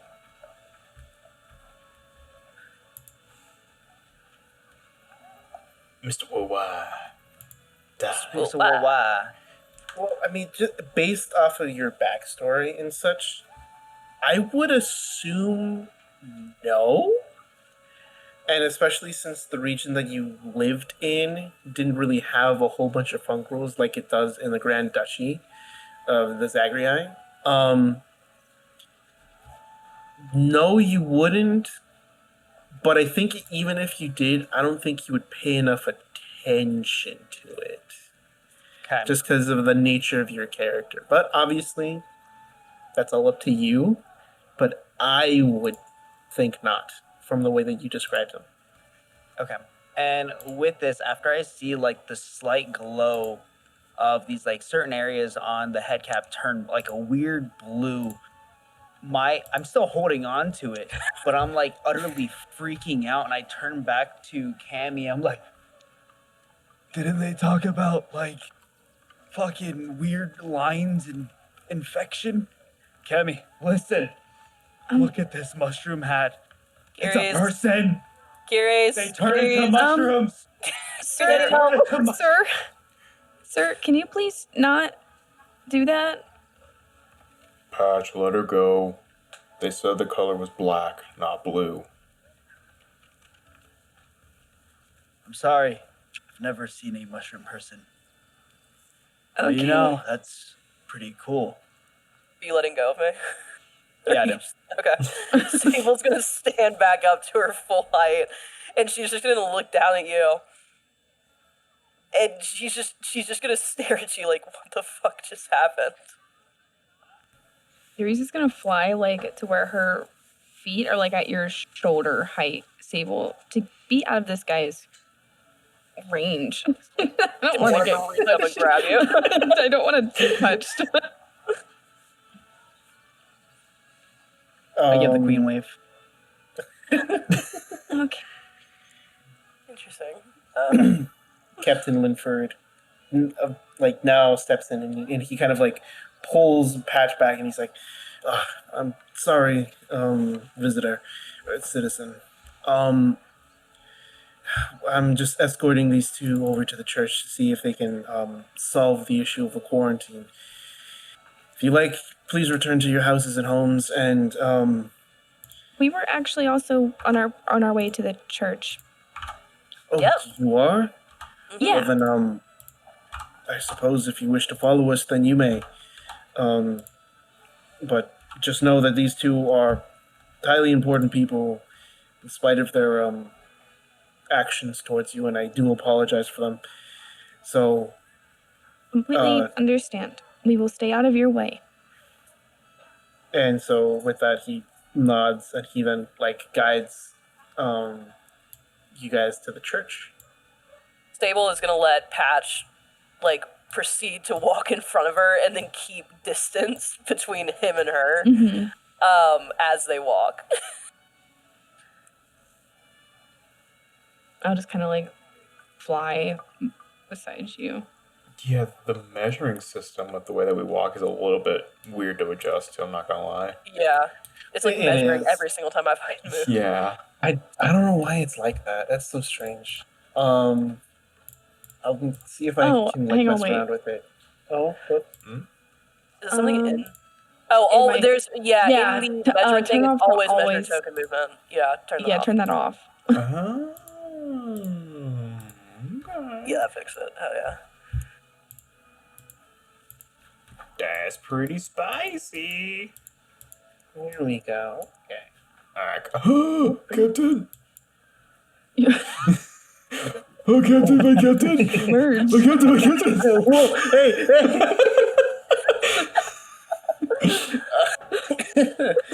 And so, you guys see the church, and the Captain Linford knocks 5 times. Like, real big, hard knocks on, like, the door. He says, Father Cross! Father Cross! I have brought the 2 healers, and there seems to be 2 people looking for worship and or confession for you, Father Cross. Will you please let us in? And there's no answer immediately, but you do hear shuffling behind the doors as you then see the large oak wood doors like slowly open as for the first time for you, especially Kamtala, you see what seems to be like a church, but it seems to be rather dark with a handful of candles lighting or the pews and such, but really the whole structure itself is very dim in terms of like how it's lit. Ooh. As it seems like the dome is insulating a lot of the light from pouring in, along with even the limited windows that they have there is only really peeking through very briefly, with a lot of shuttered curtains limiting the amount of light that there is. As you basically are allowed in, you guys walk in and see huge marble pillars flanking this area where you would assume mass is and such. As your hollow footsteps are heard. What do you guys do? Well, Where's Captain at? Captain is right here. Oh, good. Sable, never really having been in a church before. She's gonna kind of look up in awe at what's around her and everything. But considering the fact that the captain said, "Oh, they're here for worship or confessional or whatever," Sable's gonna stay back from the 3 of them, assuming Keres is staying with her. But just stay back, but maybe go off to the side and I don't know, get on her knees and start praying or something. I don't know. She's gonna be very awkward about what she's doing in this church. So I know we just walked into this church, and now, not only did I meet Cammy, but now we have 2 other people behind us.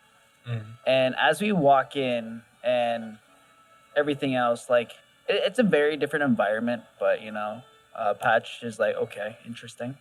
But he's gonna turn around and be like, "Who are you?"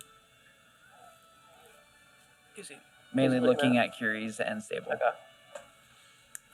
Are his eyes going different directions, one looking at each of us? Yeah, he's just looking at both of you. Okay. Slightly looking a little bit more at your head top, or your hat. Yeah, no, that makes sense.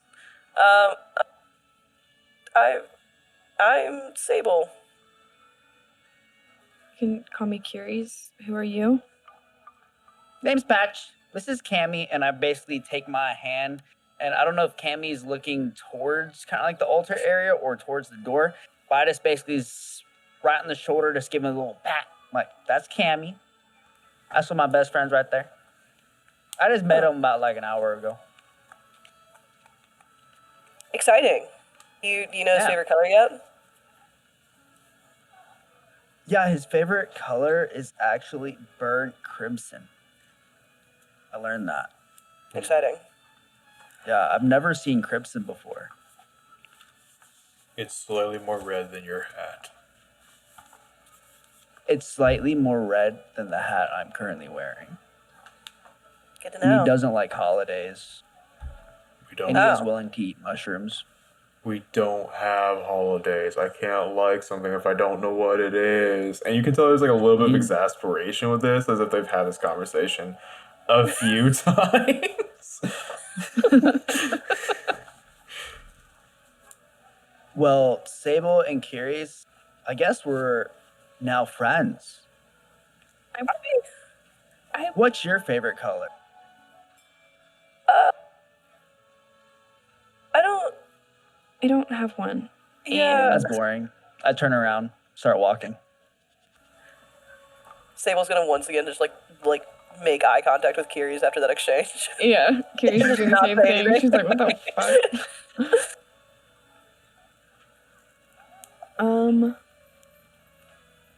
I want Yeah. to. I'll wait for them to walk first, Yeah. actually. Okay. So you're letting them walk forward? Yeah. Yeah. Okay. So as they walk forward, their footsteps are being echoed as they approach. Oh no! Oh, hold on. Oh? I don't like that. I don't like the oh I don't no. like that. I like the oh no Sorry. immediately. Because I accidentally grabbed the wrong part of the thing instead of what it went like this, Oh my god. Oh, instead of what I wanted it to be. So Captain, what's Yeah, happened that's to a you? pop up, bro. that's why I said oh no. And so he's approaching the big altar, where Father Cross is standing behind the big square where they would usually do patronages to their respective gods.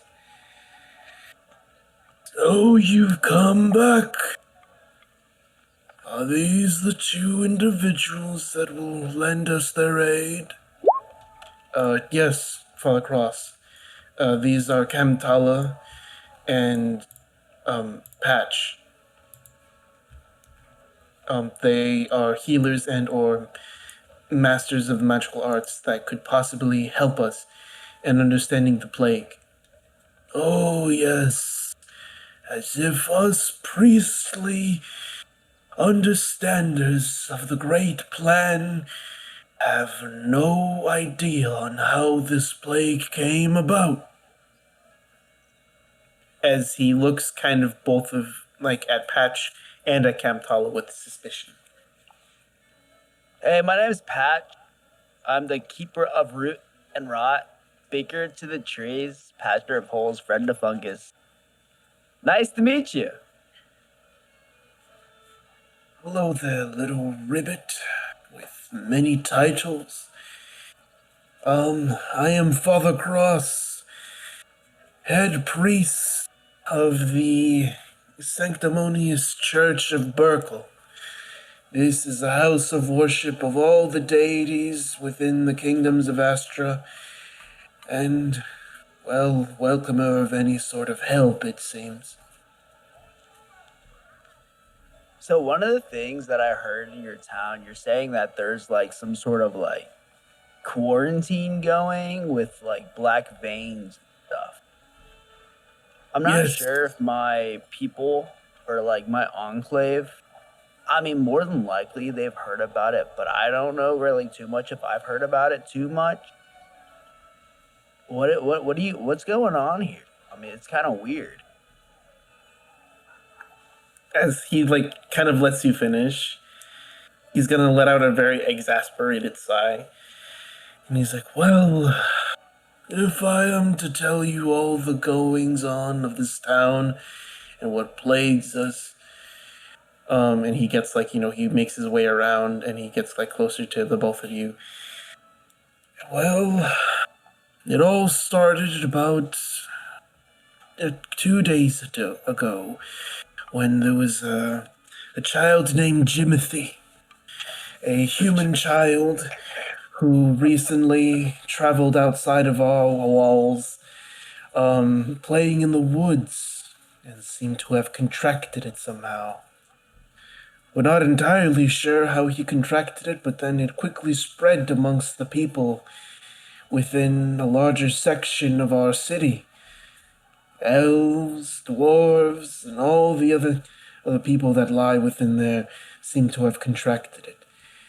And it is only through the outside, it seems, that has been the only way that it has been transmissible, at least as far as we have deduced.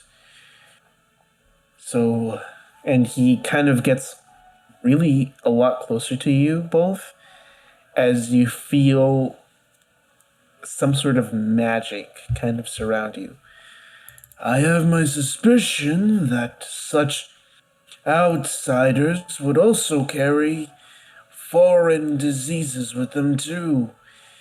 And I want you both to make a instinct check for me, please. What is it, 2? I'm just clicking a button, seeing what it does. That is It's 14. Why is it doing +2? Is that a Because +2? yeah, because you have a +2 in the instinct. Okay. that is a 13 succeeded with fear. So I get a Okay. hope, right? You didn't Yes, wait, you because you just he gets it? no. Okay. Yes, you do. You get a hope Okay. when you succeed your roll. And I gain a fear when you succeed with fear. Roger. So I just clicked the button, but I'm going to try to do more dice itself. But yeah. And this is a big emphasis when you succeed with fear and or succeed with hope. Mhm. When you fail with hope, you don't get any hope. Right. So if anybody did succeed with hope, also remember to add up however many hope things that you did succeed with. Hell Okay, so it was I rolled- 14 and 13, correct? Yeah, I rolled 13. Okay. And so, with fear. Okay. So you instantly, Kamtala, feel an invasive presence on you. You feel exorbitantly hot. Like, you feel like you're burning up on the inside as you feel every single, aspect of yourself being kind of, poked through. For you, Patch, you feel the same kind of feeling, but instead of it being super invasive to you, you're magically aware enough to kind of resist some of its influence. So it feels more like a prickling on your skin, more sweat and moisture builds up on your skin as you just feel generally really uncomfortable. I just feel like the shivers a little bit. Yeah, you feel the shivers. Okay. Kamtala, you do take a stress for that. Great. Awesome. And so after that very brief moment that you both had, the priest kind of stands back a little bit and he's like, well, it seems as though that you neither have any disease, both the one that is being contracted in this city or any other, surprisingly enough. As he especially looks towards Patch. He's looking towards me. He's taking note of your very natural looking aesthetic and is making a lot of assumptions about you. He likes my hat. All right, lit. What's this guy's name again? Father Cross.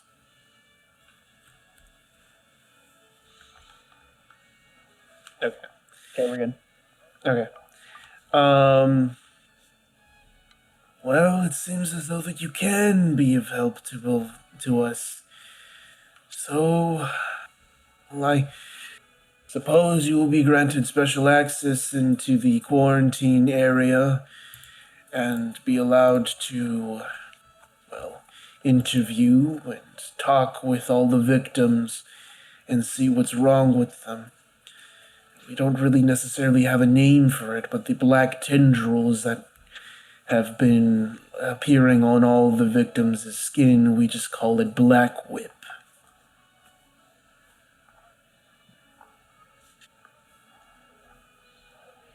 Kamtala So kind of if I could go for it, go for it. No, you're good. You go. So you said there was a little one named Jimothy, right? And he went into, where did he go? He went into the woods. Believe You know specifically, where? he was poking around in old abandoned huts, like a woodsman's shack that used to belong to a dark elf of some sort, I believe, way back when, but it has long been since abandoned. We've warned him and the other children not to play around there, for there's wolves and other conniving creatures out and about around these forests, but it seems as though that he does not listen. Curious as that child's mind is. Would I So like, go for it now. You're good. Go for it.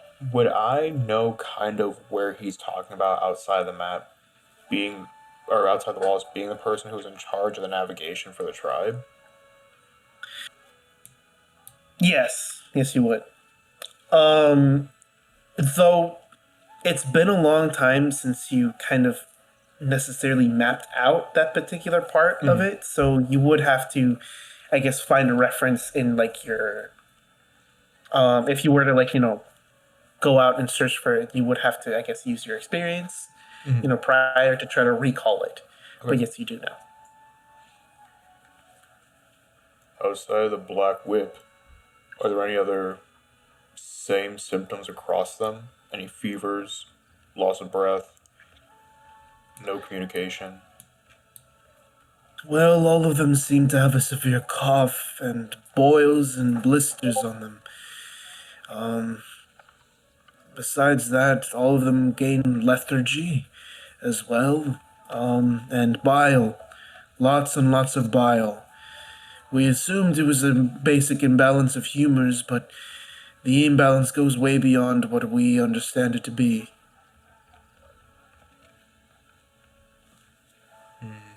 So with this like disease that's currently going on, are people dying from it, or are they just like throwing up and stuff? Well, thus far, over the past 2 days that people have been contracting, and nobody has died yet. But we need further observation if that is possible. But so far, nobody's died. We've given all of them plenty of waters and fluids, alcohol to try to burn away the sickness, so to say. But nothing seems to have worked. Herbs and all the like as well have been ineffective. And Jimothy, how's he doing? Well, he's certainly the worst out of all of them. That would make sense. He's covered head to toe in black whip. All the tendrils reach from the top of his head all the way to the soles of his feet. The blisters are all across his arms and chest, and he coughs almost daily, with very little treatment that we can to soothe his symptoms. All right, I got you. Based on this description and being more a nomadic tribe, would I have seen this before in the past? Yes. You have seen this before.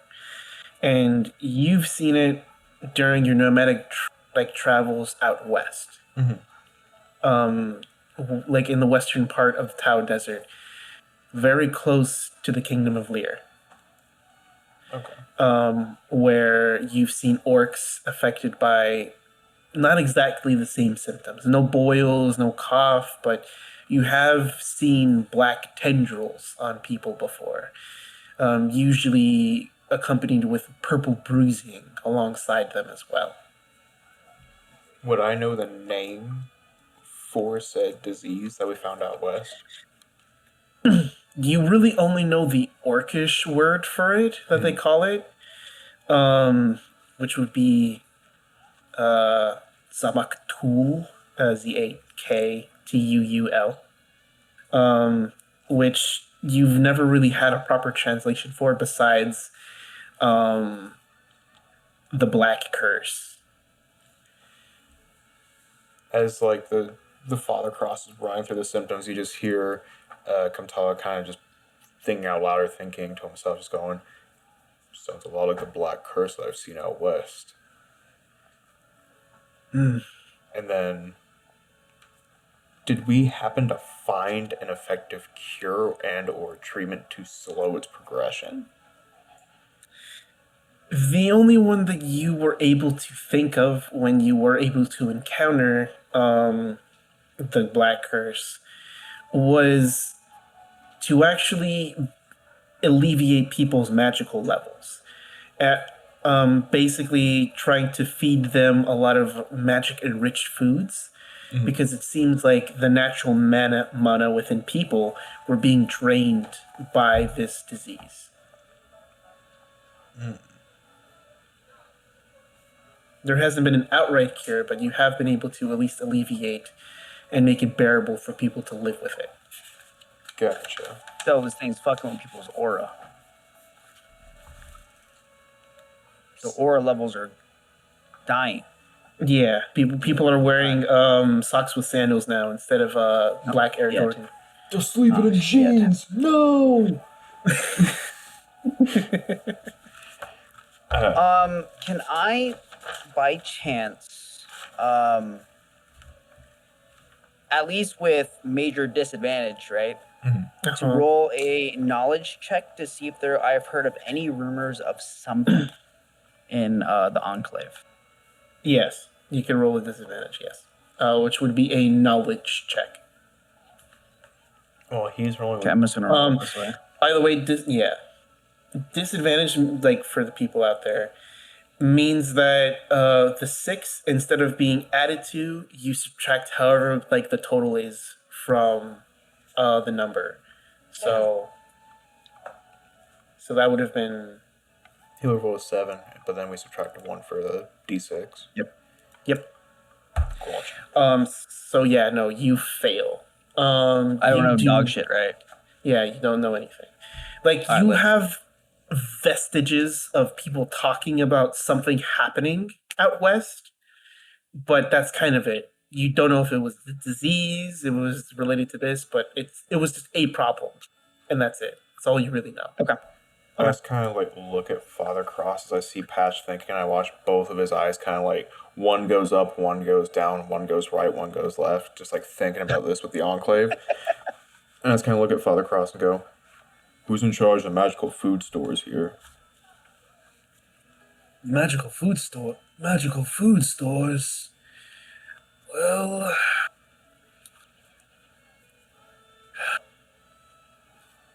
there is one man who keeps in charge of it, but you'd have to talk with the lord of the castle first. All of the magical enriched food goes through the lordly checklist in order to ensure that it is safe for consumption. Yeah, Too much magical bullshit. enrichment. Who is it?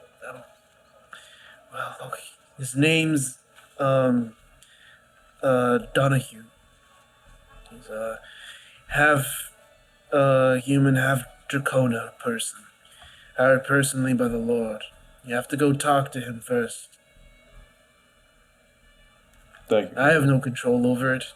It's all bureaucratic nonsense kept out of the way of the church. Well, that bureaucratic nonsense may be killing people, so. What do you mean?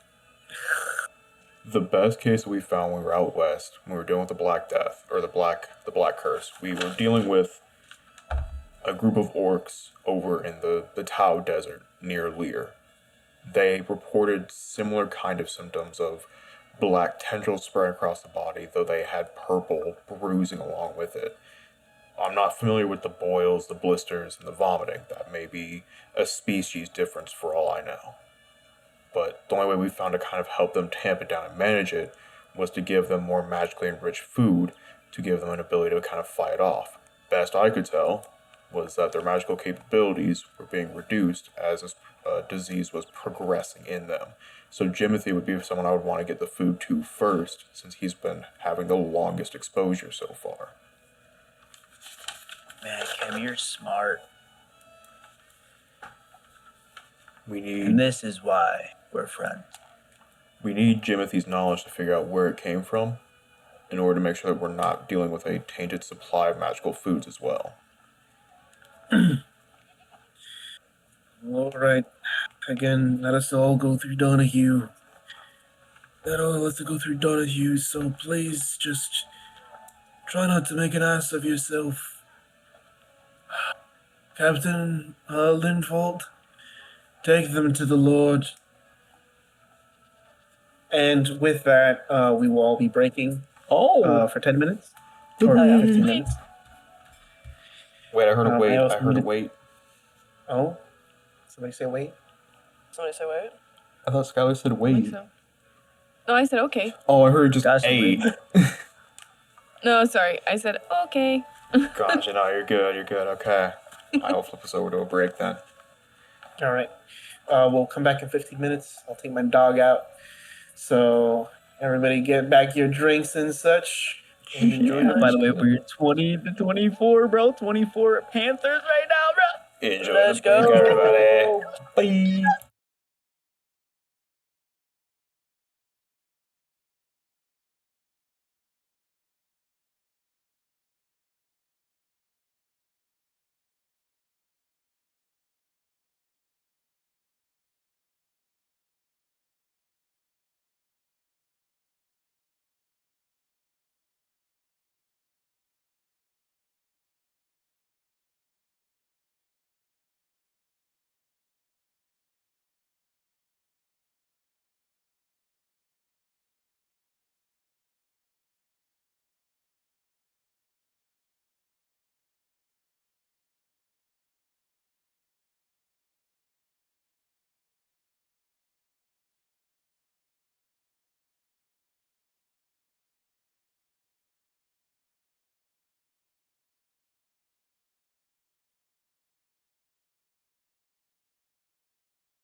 Welcome back. Welcome back.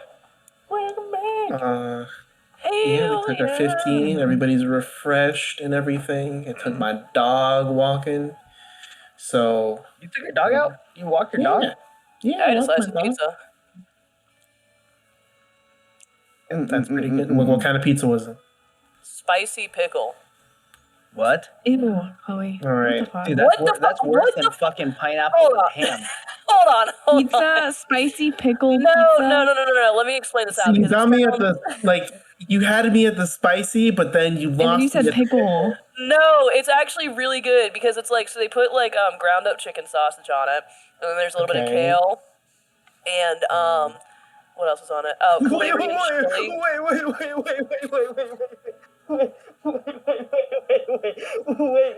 No way. Sorry, I'm muting. What the fuck? That probably has something to do with the football game. Yeah, No. I think it did.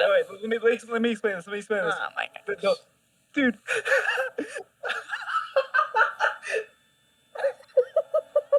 Yo, we went for a punt, right? And the Yeah. fucking kicker went to hit it. Next thing you know, one of the defenders went and blocked it. Dude, the fucking ball went straight the fuck up on a 4th down, right?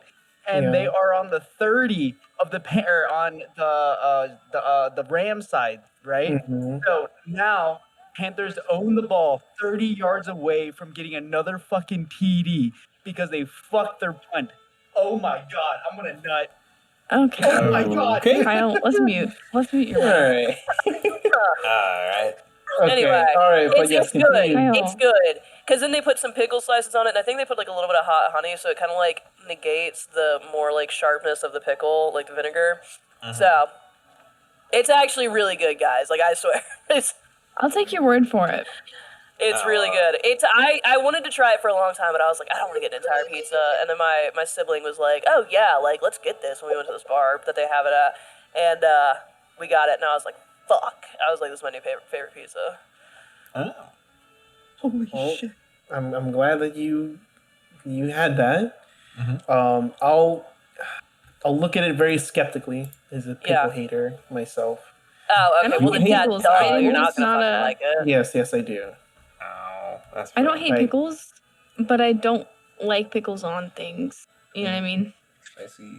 It's the vinegar, man. It's the They're pickle. by themselves. It gets me Yeah, I love pickles. I'm not Any- judging. I'm just because I like cucumbers. Cucumbers are awesome. I don't like cucumbers, but I like pickles. See, there we go. somehow. See, my thing is a flavor thing instead of an actual texture or thing. No, you're good. Yeah, I don't. Okay. Alright. I'm ready. All right, we're ready. We're done talking about pizzas, pickles, and the game. So let's get back into it. So this sandwich I ordered yesterday.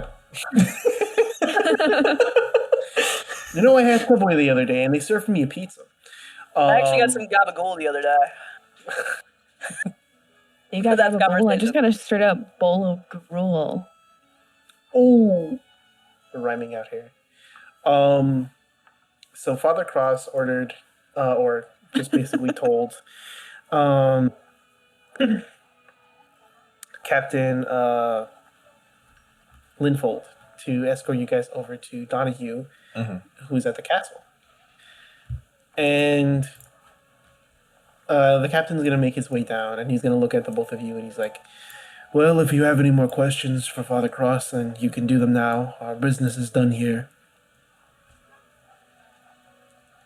Oh my gosh. I'm sorry. Kyle is like grabbing my arm.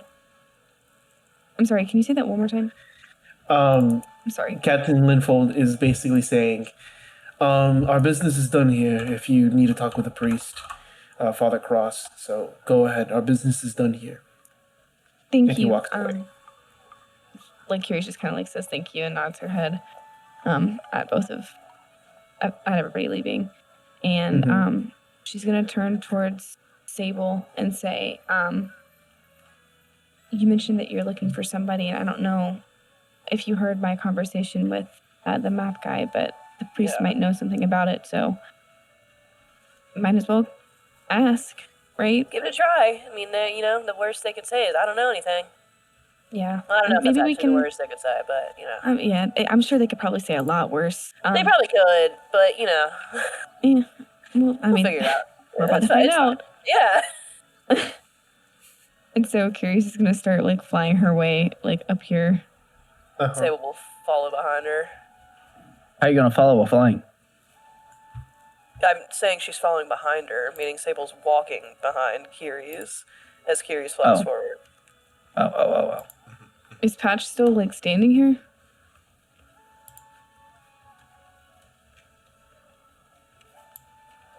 Yeah. You haven't left. No, yeah, I'm still here. He's Okay, what do you still- mean, gonna Sable? just- Or what do you mean, Keres? Why are you putting me closer to him? He's I don't want to resolute. be closer to him. He freaks me out a little bit. Oh, wait, did you say something, Kamtala? I'm sorry. I said he's stalwart. He's resolute. That's it. Oh, okay. I'm just gonna like look towards Father Cross and just say, excuse me, Father. Yes, my. And he's kind of trying to figure out where you are until eventually he sees you and he's like, my very tiny fairy child. We were talking with I hate to bother you. I know that there's a lot going on in town. But we were talking with somebody earlier and they said that you might have some information regarding something that I was looking for information about. And what kind of information is that, my tiny fairy child? Do you do you know anything about or have you heard anything about people wearing like black cloaks and masks kind of doing like sketchy things around, not even like around, like it doesn't have to be around here, but just like in general? Black masks, black cloaks, masks. And you see him like really pulling deep from his memory. See if that sounds kind of familiar. And he's like, yes, I think I have heard of something like that. And he takes now really like paying attention to the conversation. He's taking in more of like your appearance. And he kind of tilts his head a little bit and he's like, are you from the north, my tiny child, fairy child? I grew up in like southern Astra, so I'm from a little bit of, I don't know like 100% where I'm from. That's what I'm trying to find out. I see. Well, you do remind me of a couple of people, along with the descriptions that you're providing me, that were from the north of Astra. They were a rather interesting group. They used to do odd jobs and favors for a whole slew of fairy kingdoms and such. Most prominently, they darted around the forests here in Astra predominantly. But as to where their current whereabouts are, I don't necessarily know. But I think there might have been something. As he then, kind of pats himself down a little bit until he finds his pocket where he feels like for a book, and he takes it out, and it's an old aged leather bound book, as the pages are also yellowed from age, as he's flipping through all of them, and he's like, yes, the old dark elf that lived in the outskirts, that used to be a woodsman. I believe he knows, or should have known something. He's long gone now, but I think some of his belongings are still left abandoned in that shack that he used to live in. Okay, thank you. You're quite welcome. Similarly to my fairy friend here, I'm also looking for someone. I've been kind of traveling around for a while, following leads, and Prior to this, I was up in Agartha. Um, I'm looking for my father. His name is Inoki. Uh, I heard that he was seen here in Burkle at least in the last 6 months, and I was curious if you had seen maybe another fun girl walking around these parts. Enoki. And a fungal. Does he look like you? Yeah, he's probably a little bit taller. I don't know. I haven't seen him in a really long time. He was at one point taller than me, but he's getting older now. But yeah, he would look very similar to me. The name strikes a chord with me. I do remember that there was a fungal that passed here rather recently, within the past 2 months or so. Rather in a hurry, it seems, and with a group of people I thought myself were quite shady themselves, but I'm not one to judge due to the circumstances that we all are living in currently. Hmm. But I think they went further down south, closer towards the human kingdoms in the south hinterlands. Did you I mean, did you hear anything either from him or his group as to why he would be traveling down south? Not entirely sure. Had heard that some of them were, well, rather unsavory, kind of in the same sort of litter as those Ferriers, but I think the Inoki that you're speaking about was trying to find a place to escape from, I think. That's what he said. Or at least I Okay. heard rumors of. And also to not burden someone. Not entirely sure what that means, but if he believes that he needs to be left alone or to his own devices, then I suppose that is something to be sure. But if you're Okay. looking for him, I think traveling down south will do you some good. There is a, a monastery in the Tao Desert, not that far away from here. Hmm. I believe the Sisterhood will give you some good pointers on where maybe that group and your father may have gone. Okay. As he then kind of hurries away for like a quick, oh no! Oh, got skinny. Oh, And took some opioids over Yeah. to them. Yeah. Goes around the back, shuffles around, hears some shuffling of papers and such.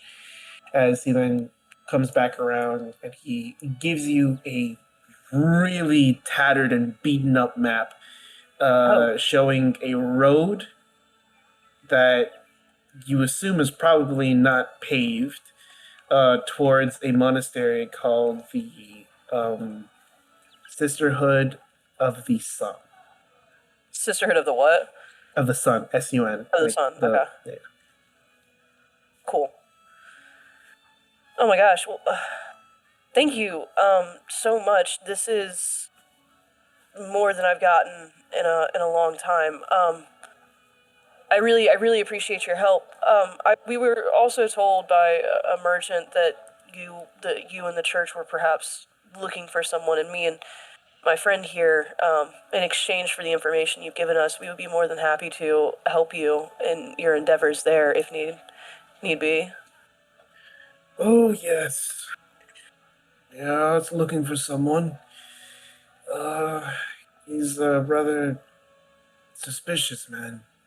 Mm-hmm. He always dons himself in dark robes, dark crimson robes.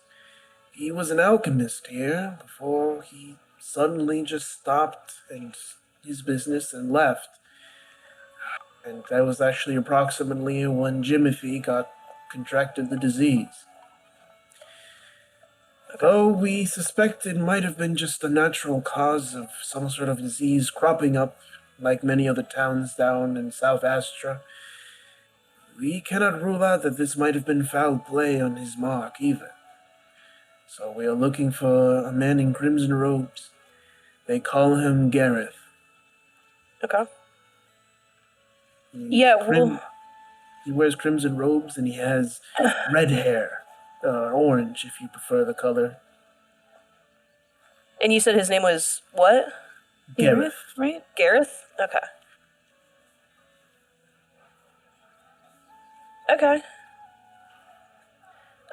Yeah, we'll definitely keep an eye out and let you know if we see anything or find him or hear anything.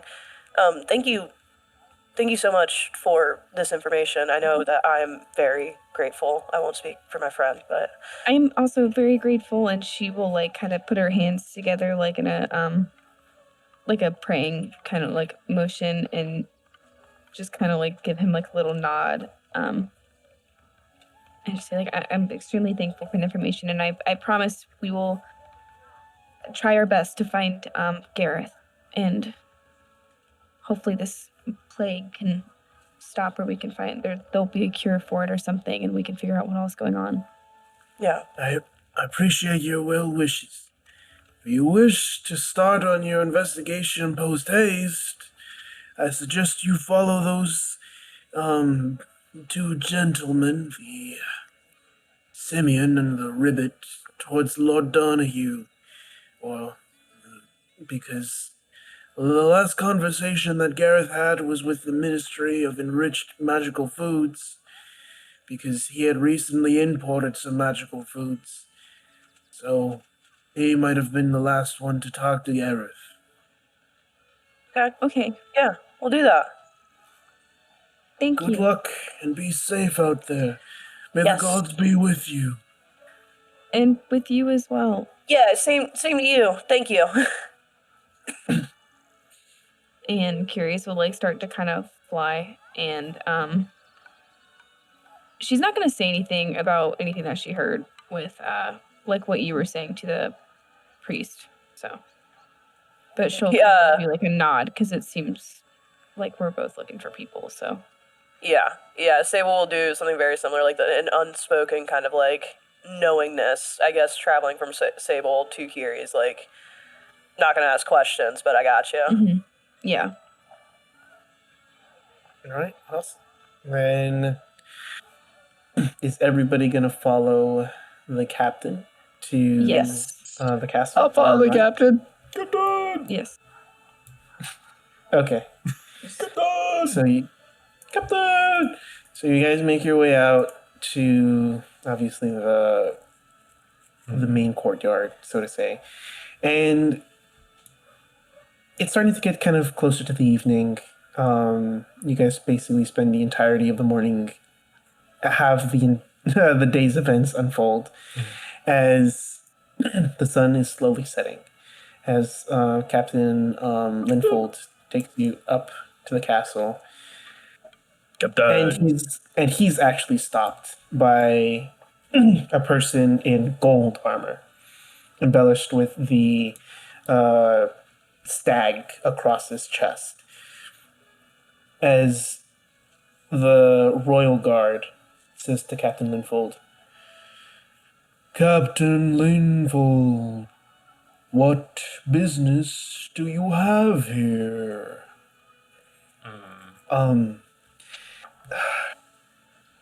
I'm here to present these two, and Captain Linfold looks at the both of you, and he's like, "Pardon me. What are your names? And why are you with us?" Oh, us? Yes, you two. Oh, I sorry. was just supporting these two. Yeah. I wasn't Sorry. entirely aware that Yes, you two sorry. were following us. Yeah, Father Cross told us to follow you guys Yeah, because that, we offered help. we're gonna help look for Gareth, and he told us to go to Lord Donahue's, which is where you all are going, because that was the last person that spoke to Gareth. Oh, I see. Well, well, there you have it. I'm here on behalf of the Lord himself, so that these two may help us in curing the the black whip that affects our town, and these two are looking for Gareth. I mean, they are looking for Gareth, but they are also looking for Donahue, same as us. Hmm. Your business seems legitimate. You may pass.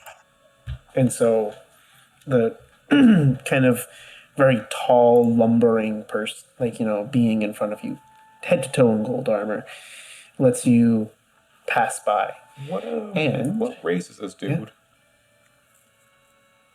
You can kind of tell just from the sheer size of him, being nearly 8 feet tall, and Giant. very heavily armored, that he definitely is a Goliath. Oh fuck. Oh, okay. Yo, you can take him. You can take him. I can take it. By the way, Panthers officially Have lost. are out. Yep. Bryce Young is dead to me. Okay. Look at the horses. Look at the horses. Here is the All right. castle I'm proper. focused now. You guys are here, Wait, hold on. or sorry, you'd be probably Aki? around here. Around here. Where? Yeah. I was like, wait, where is here? Hold on. Then Oh, I like that little water on the right and left. Yeah. Thank you. Bless you. Bless you. Bless you. Bless you. What? What? Who needs to Yeah, be there's blessed? Excuse me. Oh. Oh, okay. 96 HP. Sorry. That seems correct. Oh, totally. Oop. And then let me go.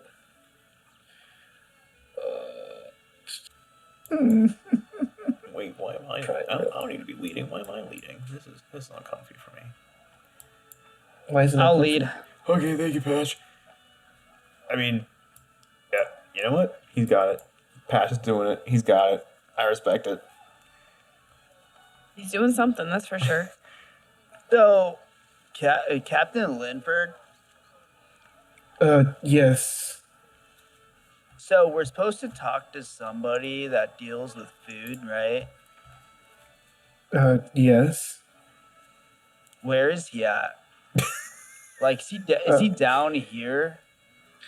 Well, give me a moment. I'm trying to make. Patch, please.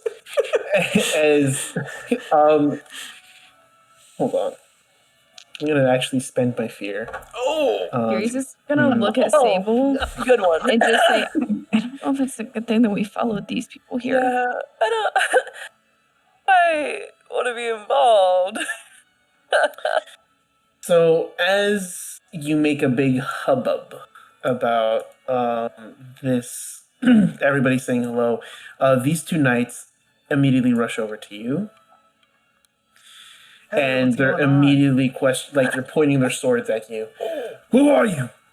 Who do you belong to? Why are you causing such a ruckus? I ain't causing a ruckus. My name's Patch Ehole. I'm part of the Druid Leaf Enclave, and I just talked to, I think, what's his name? His Father Cross. You're kind of cut off, even before you mention, Father Cross. And they're like, we don't know anybody from the, Leaf Enclave. Who invited you? Upon whose orders did you, get invited into the castle? Father Cross and some gold knight that was outside. Old Knight let you pass? Yeah, You were invited by that Father one- Cross. That 8-foot dude, he was really big. I'm like 3 feet, but yeah, he was like, yeah, we're good because we have the great old Captain Linford here, and we're here because Father Cross was talking about this disease or this plague that you guys are kind of suffering in the town, right? So me and my boy Cammy, and he kind of puts his hand back little past Captain Linford. You see that little monkey turtle man? Well, that's my best friend, right? His favorite color is it's like a crimson color. It's like a burnt, but yeah. So we're here to kind of conversate with some people to really derive what's going on with this town. Me personally, I know you guys are asking or thinking to yourself, why am I here? Well, yes, I am from the Druid Enclave, right? Like one of the Druid Enclaves around here. But I'm a healer, So like what we're trying to do is really trying to pinpoint why good old Jimothy is suffering so much. And as a druid, I want to ensure that we're healing everybody and making sure everyone's healthy. So I know you guys have your pokey sticks and everything. And yeah, I'm kind of scared, but like, we're here to help.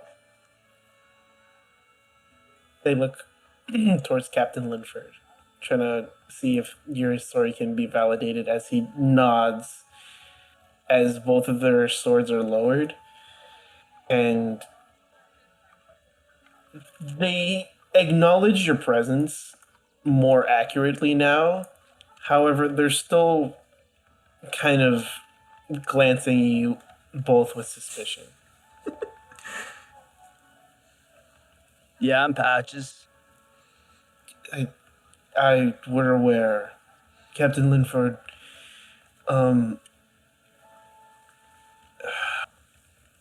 if you do bring in other people and guests, ensure that you have them on a rather short leash.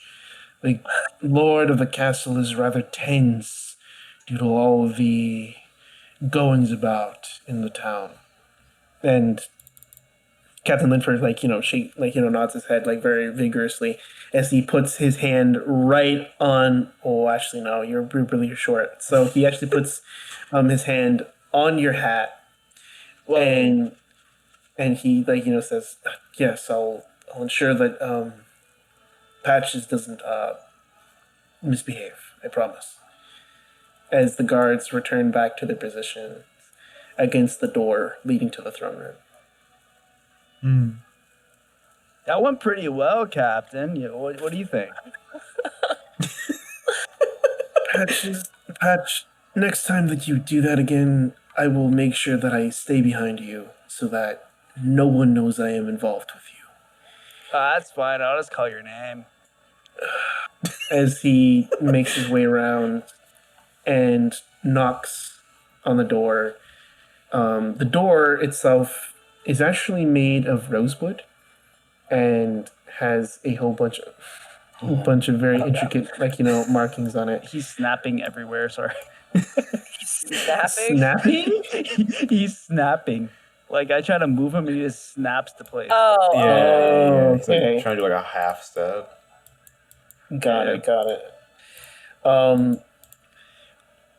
To Keres and Sable, what do you see when you get into the castle? I mean, I'm just watching Patch, I'm- knife held to his throat pretty much, try and talk his way out of this. I'm kind of just sitting there like, what the fuck did I just get myself involved in? Yeah. I would Curious is standing beside Sable, maybe a little bit depending on where they're at in the Yeah. room, either right by her shoulder, either front or behind. But she's fully watching Patch and just seeing how he interacts and seeing if, okay, do we need to find our fastest way out of here, or are we gonna survive this because he's causing a ruckus and it's it could go one way or the other. So she's trying to stay back a little bit so that they're not they're following, or she's following them, but at the same time can separate herself and be like, hey, I'm here with them technically, but I don't know 'em. You know what I mean? Yeah.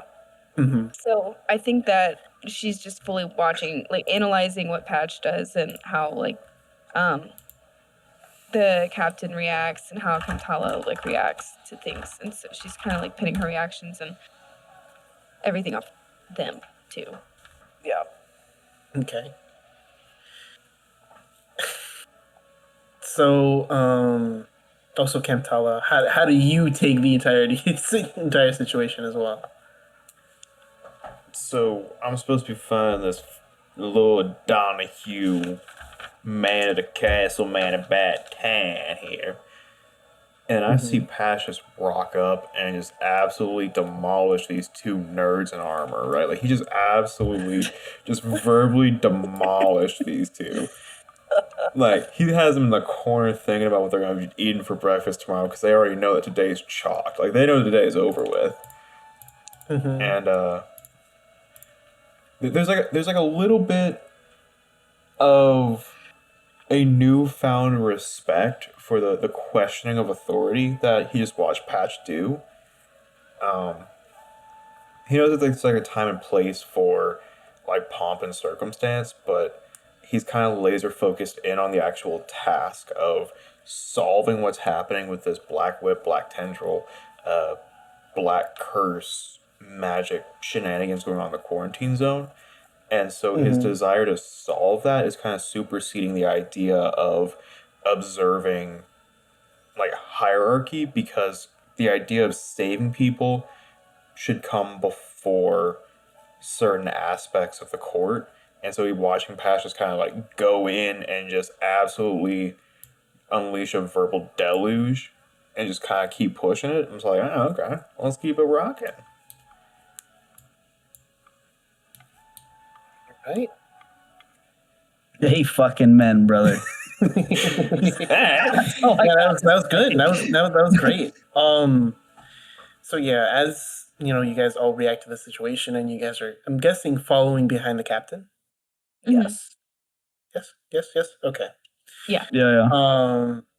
You see him approach this like again like rosewood door, um, like full of like herbs and such, and has the distinct title like kind of nailed into the door, um, Magister of Magic Enriched Foods. As the captain knocks on the door, and he says, "I always hate interacting with this man. Donahue, Magister Donahue, I'm here to discuss some matters with you." And you hear some shuffling from the like behind the door, and he says, Lord, what do I hear behind my door?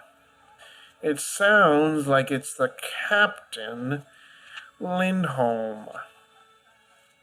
Captain Lindholm, is that you? And Lindholm sighs, and he's like, "Yes, Donahue, it's me. Can you please open the door and talk to me?" That all entirely depends. What are you seeking me out for?" And there's just a pain expression on like, his face.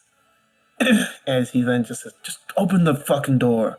This is a matter of life or death in regards to Jimothy and the entirety of the village and the town itself. Just open the door. There's people here that are going to help us, and we need your approval." "Well, why didn't you say so? I would have opened the door if you just swung in with that." As you see, the door swings open, and you see a guy covered in silken robes, orange and red and yellow robes, all like, flowing around him, as he has slicked black hair, pointed eyebrows, and kind of like, olivish sort of skin. As he looks at you, looks at the lot of you, and he's like, "Are these the ones I'm supposed to be talking to?" "Yes. These are the people that are going to speak with you." "Oh, how bothersome. Well, I suppose I can't help it. You, Monkey Man, what is your query?" The name's Kamtala, and if you want my help, you do best to actually address me that way. Patch's eyes also kind of shoot to that statement. "Well, fine. If you so desire, Kamtala. What is your query then?" I need to see the records of the past 4 deliveries of magical surplus foods and how you're actually distributing this to the quarantine zone. "Why would we be distributing any of this to the quarantine zone? The magical enriched food is only reserved for the lordly palace." because Magister dunghill, the longer you withhold that food from the people suffering the curse, the faster they're going to suffer, and the more likelihood your people that you seem to want to rule over are going to die. So if you want those bodies on your hands, I suspect you set up distribution lines. And he kind of just rolls his eyes at you as he then kind of like sighs and says, Fine. I'll set up distribution lines, but I want concrete proof that this can help the people, because I can't just trust some outsiders who claim to know a cure or a symptom reliever, so to say. You know what I find interesting about like how you're kind of like speaking to us, right? It's like, yeah, there's a completely new disease, and now you're quarantining your people, right? So they don't get sick. And yeah, that makes sense, but like now we have us as a group kind of coming to you to look for specific ways to cure what's going on, because what we're generally seeing after we talk to Father Croft, it's spreading and it's not getting better, and you guys have no idea if it's getting better or if it's getting worse, right? So like I get how like you're kind of standing here questioning us, but you have no information. And like my boy Cammy, right? Like he came up, he's telling you all this stuff. So like why are you being such a very intricate person about this? You know, like do you not care for your town? Of Like your course people? I care for my town, It doesn't but I seem like you can't do. I can't just trust random outsiders who could be spreading these diseases, these fears, these things in my town. So I I mean, is can't it just your trust town or is it people Lord's innately. town? That's a rather naive idea. Well, Father Cross What do cleared you know us. about any cure? Well, if Father Cross cleared you, I suppose I can do as you request me to do so. I will send out a few guards at the behest of the Lord himself to do so. Now, is that all the two of you wish to discuss with me? No, we still haven't Cammy? seen your food deliveries yet. I need to see the written record of everything. Everything? Everything. Fine. And so he closes the door on you. Before he closes Kind of- it, Uh-huh. I'm going to spend a hope Okay. to cast telepathy on him. Yeah. So I have an open line of mental communication with him until my next rest where I cast the spell again. Okay. So that's just there. That exists now. Okay. It's only to communicate, correct? You can't actually see into his mind, Yeah, no, or can you? to only open a line of mental communication with one target I can see. So I have established a connection, and he doesn't know how to hang up the receiver. Okay. So That's crazy. as you do that, and he closes the door, he's like, "What fucking asshole peasant, smelly bastards." Oh, Damn, that's crazy. Fucking hate peasants and the common folk approaching me as such. It's bad enough that the captain's already here. As even like you hear shuffling of like a whole bunch of papers, opening drawers, slamming of drawers. And they're asking for such a fucking useless piece of paper. Where the fuck did I put it? It must have been here somewhere. Oh, here it is. And you finally hear a whole drawer moving and something being picked up and then the drawer moving back into its place, it seems, as he then opens the door back. Here, is this what you asked for? And it is an itemized list of what enriched magical foods have come in for the past 2 months. Does it have like distributor, like person who brought said food in? Yes. Okay. It says specifically that it was from the Elven Food Trading Company, a kind of national trading company that distributes these foods on behalf of the Kingdom of Astra. But then there's also seems to be another trading company that also did an extra run during this month in particular. That's just called DLT. You don't even.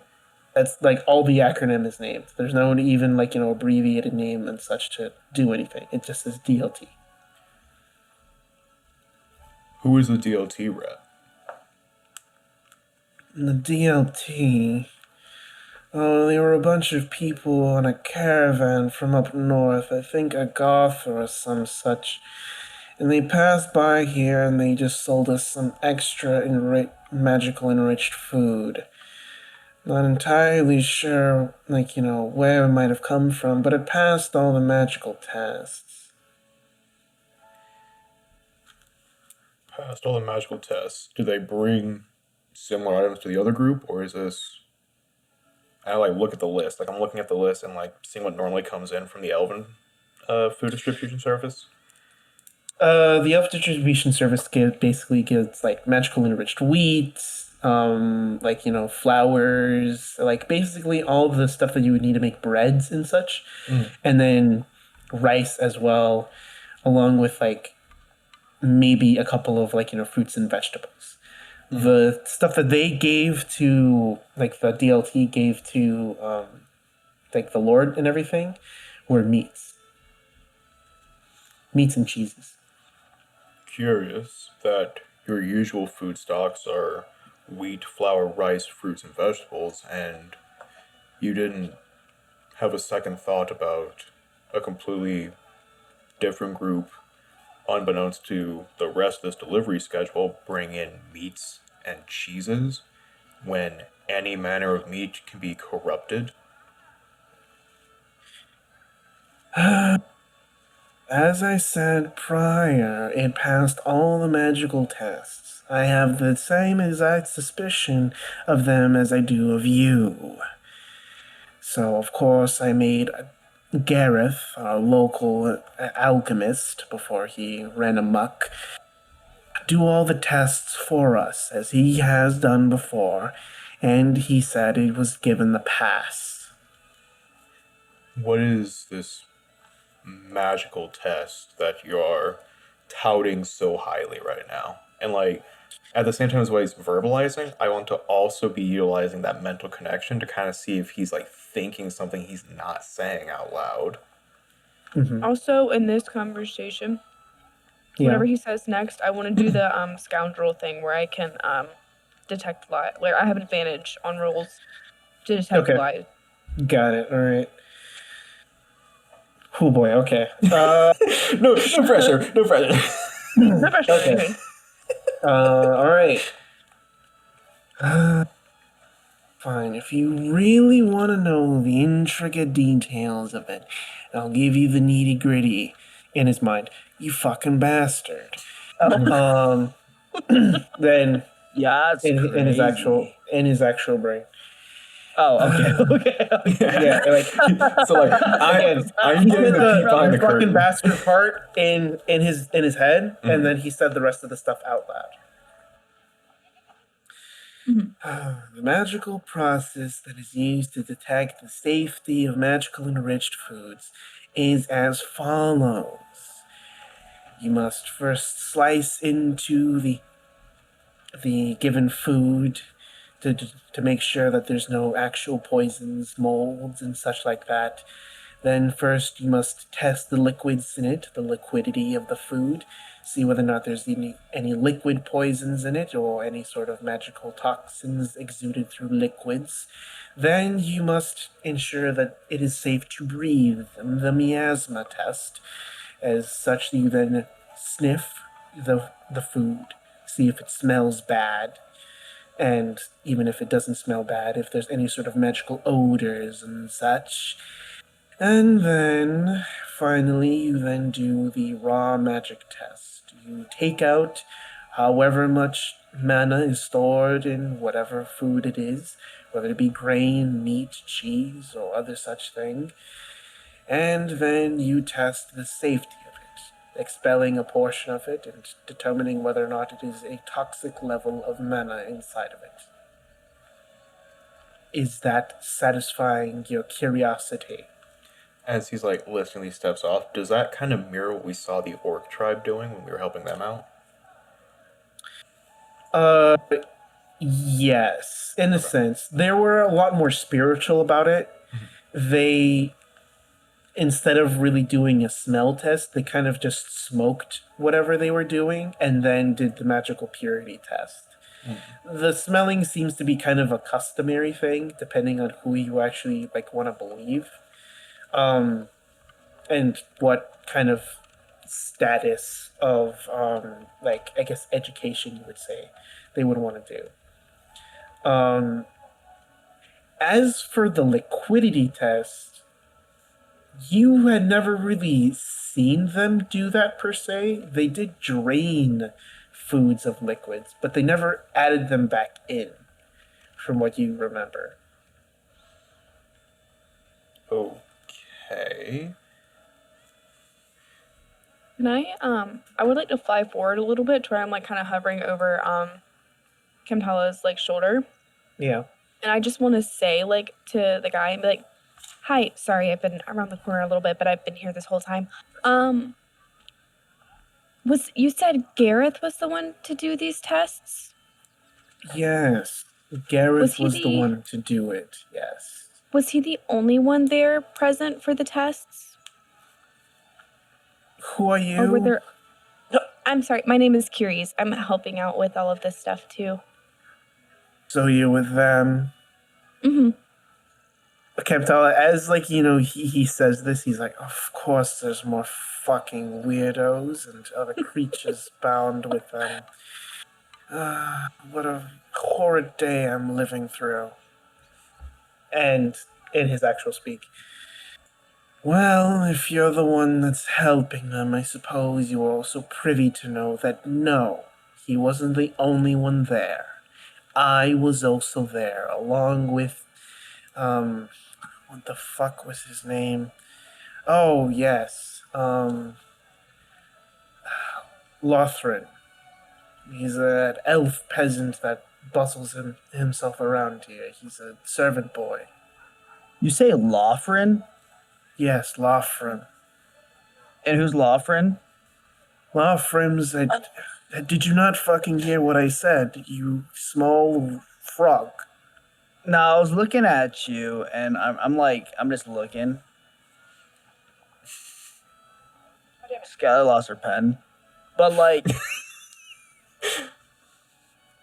Okay. Yeah. Lothrin, and he's saying this directly to Patch. Lothrin is a elf servant boy. You know, the ones with pointed ears. What race is this guy by chance? He is a elf as well. Okay. But he's very different from some of the other elves that you've seen. You would know Kamtala. He is considered a high elf. Kind of a cut above the rest of other elves that are wood or other kind of different elves. As he has shockingly normally he'd have shockingly bright hair, but it seems as though that he has a sort of mutation where he has black hair instead. But he has very fair skin and the distinctive sky blue eyes that a lot of high elves have. I'm gonna roll a personality to see if I don't really care, okay?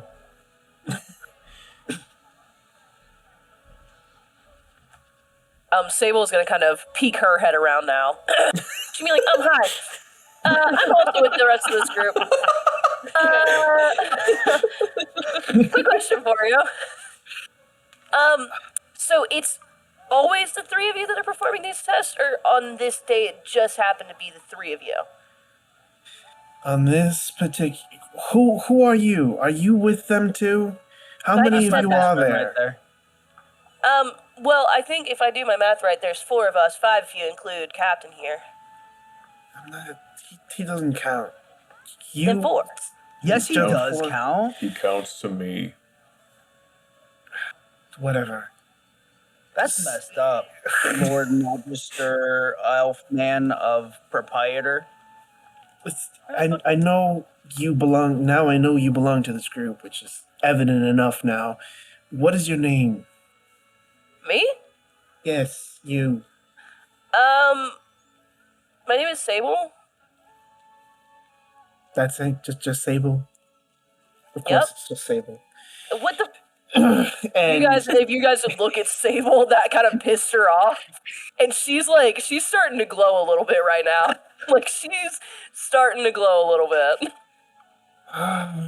Once you start Yeah. glowing, Patch's eyes just expand.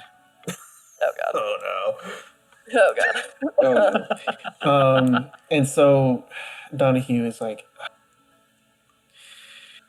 yes, it was just the 3 of us this time, just because it was a suspicious package, especially in regards to the type of people that they were coming from, all black cloaked and stuff. I think I even saw a fungrel with them. How fucking eclectic a group of them were. What's wrong with fungrels? no. You're from the ground. You're like mushrooms. Okay. It disturbs me, but Oh. you're a sentient being, so I must Sure. respect you as I should. I don't think that you And- talk to me with very much respect right now. And as she says that, she's like glowing. She's glowing pretty bright at the moment. I respect you as thinking and sentient beings. That is as much as I give to any other thing that thinks and breathes. Thank you for those And- kind words towards my people. That's really wow. Hey, I don't think I've ever heard Lord- such high praise. Mr. Magister, Elfman. What? So, you were kind of like talking about how like she came from the ground and everything, right? And this is one thing that I want you to think about, right? Is if you die, where do you go? I Back in go the ground. straight. Well, no, I go with my ancestors, unlike you. Which is back in the ground. Like your body goes back into the soil. You feed the lavish kind of vegetation that belongs in wherever you are basically buried, right? All of us are grounded to the earth at some point. So yes, you see our little mushroom friend here. You have to respect that, right? And from like this basic conversation, it seems like you think you're a lot higher than just nature itself. And honestly, I don't even know if you have that mindset. I don't think you really care for the people in this town. And that's one of the things where I'm trying to like understand where you have such a problem in this town because of little Jimothy going out into the woods and contracting some sort of virus, right? And now these people are coming in trying to help you, but now every individual that is here to help you, you have attempted to like hate on, like haters gonna hate. But with that, like, I'm guessing there's some sort of lord, right, in this town that does care for the town. So if any of this gets translated back to him, do you think that you belong back in the ground or you don't? Are you grounded to earth? I'm grounded to wherever I'm supposed to be. My people, and turn ourselves into trees. We feed the tree itself, so that it long prospers beyond just the ground, which can be overturned and made into dust. Not that Well, I want to that's still stay the caught up on ground. this topic. Not that I want to stay caught up on this topic, but who breaks your body down to, feed the trees? I'm just saying. Anyway, another question for you. I'm rolling a personality dice. Okay. You said that it was yourself, Gareth, and Lawfriend. that perform this test, right? And it just happened to be the three of you that day. Is it typically less than three, like just Gareth? Is it you and Gareth? Is there more people that are there? What's going on with that? Well, typically, it's just usually Gareth. But depending on the size and quantity of the magical enriched food trade that were given by the elven distribution system, there is another person, and it rotates. Sometimes it's Lofrim, sometimes it's Lysander, and sometimes it is Galea. All of them are servants here, and all of them are meant to oversee and at least verify that he does the tests. So there at least is a second witness to some of his tests. The majority of them, I would say. Okay. So, you were probably the last person to speak and have seen Gareth. Did he seem weird that day? Was he acting off? Well, the man was always weird. And half draconian and all. I can't really tell what his mind was doing over per se, but I will give you some sort of, I guess, insight into his mind. He was odd. Always looking between me and Lofrin all the time between the tests, as if he was making sure that we were watching him. I didn't know if it was because I was there or some other such thing, but it was a little off. But can you blame him? An official from the lordly castle, descending upon his tests and ensuring validity.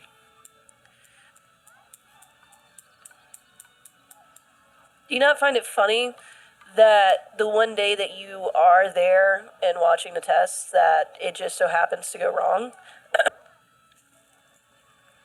Based off of what I got from this conversation, like it doesn't seem like this was a very good batch of food that went out, you know? Kamtala, as soon as she throws this accusation at him, you just hear a torrent of racially charged shit in his brain that he's screaming. He hears in his brain via prestidigitation a gunshot. Damn. Okay.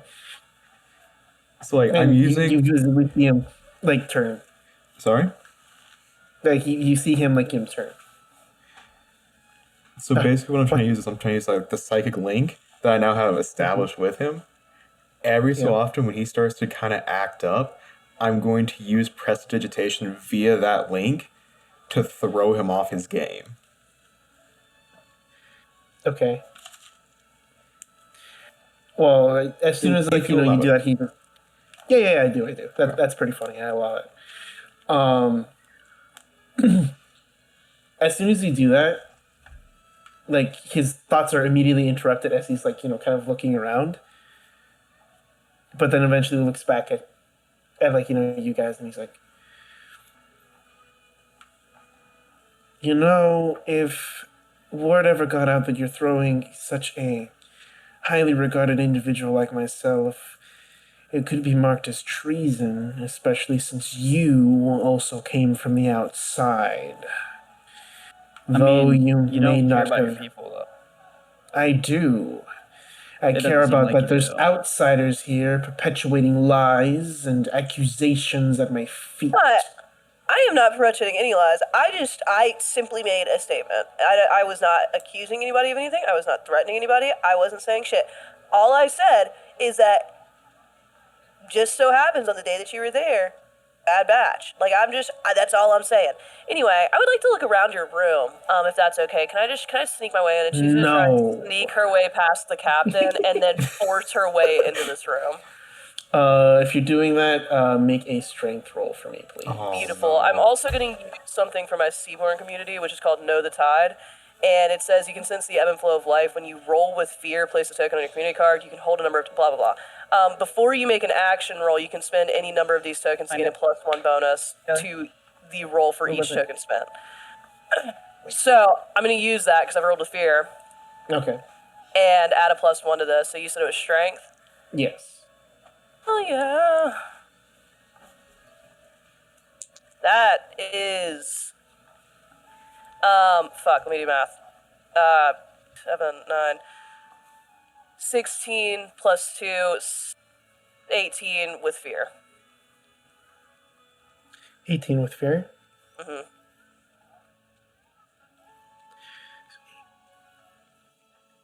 Yeah, you win. So, because I rolled a 14. And so you kind of like, push past him, and the guard, like the captain's like, wait! And you just kind of like brush past him, and you push past also and push down Donahue to the ground. And he's just kind of like lying on the floor, and he's like glaring up at you. I just want to see what you got going on here, man. So this is where you guys do your little tests and everything, I'm assuming? No, we do it in his... If you would allow me to explain it to you, though I think you would highly doubt that you'd ever expect that too, you heathen and cretin. Are you calling me stupid? I don't... Are you calling me stupid? Yes, I am calling you idiotic and stupid.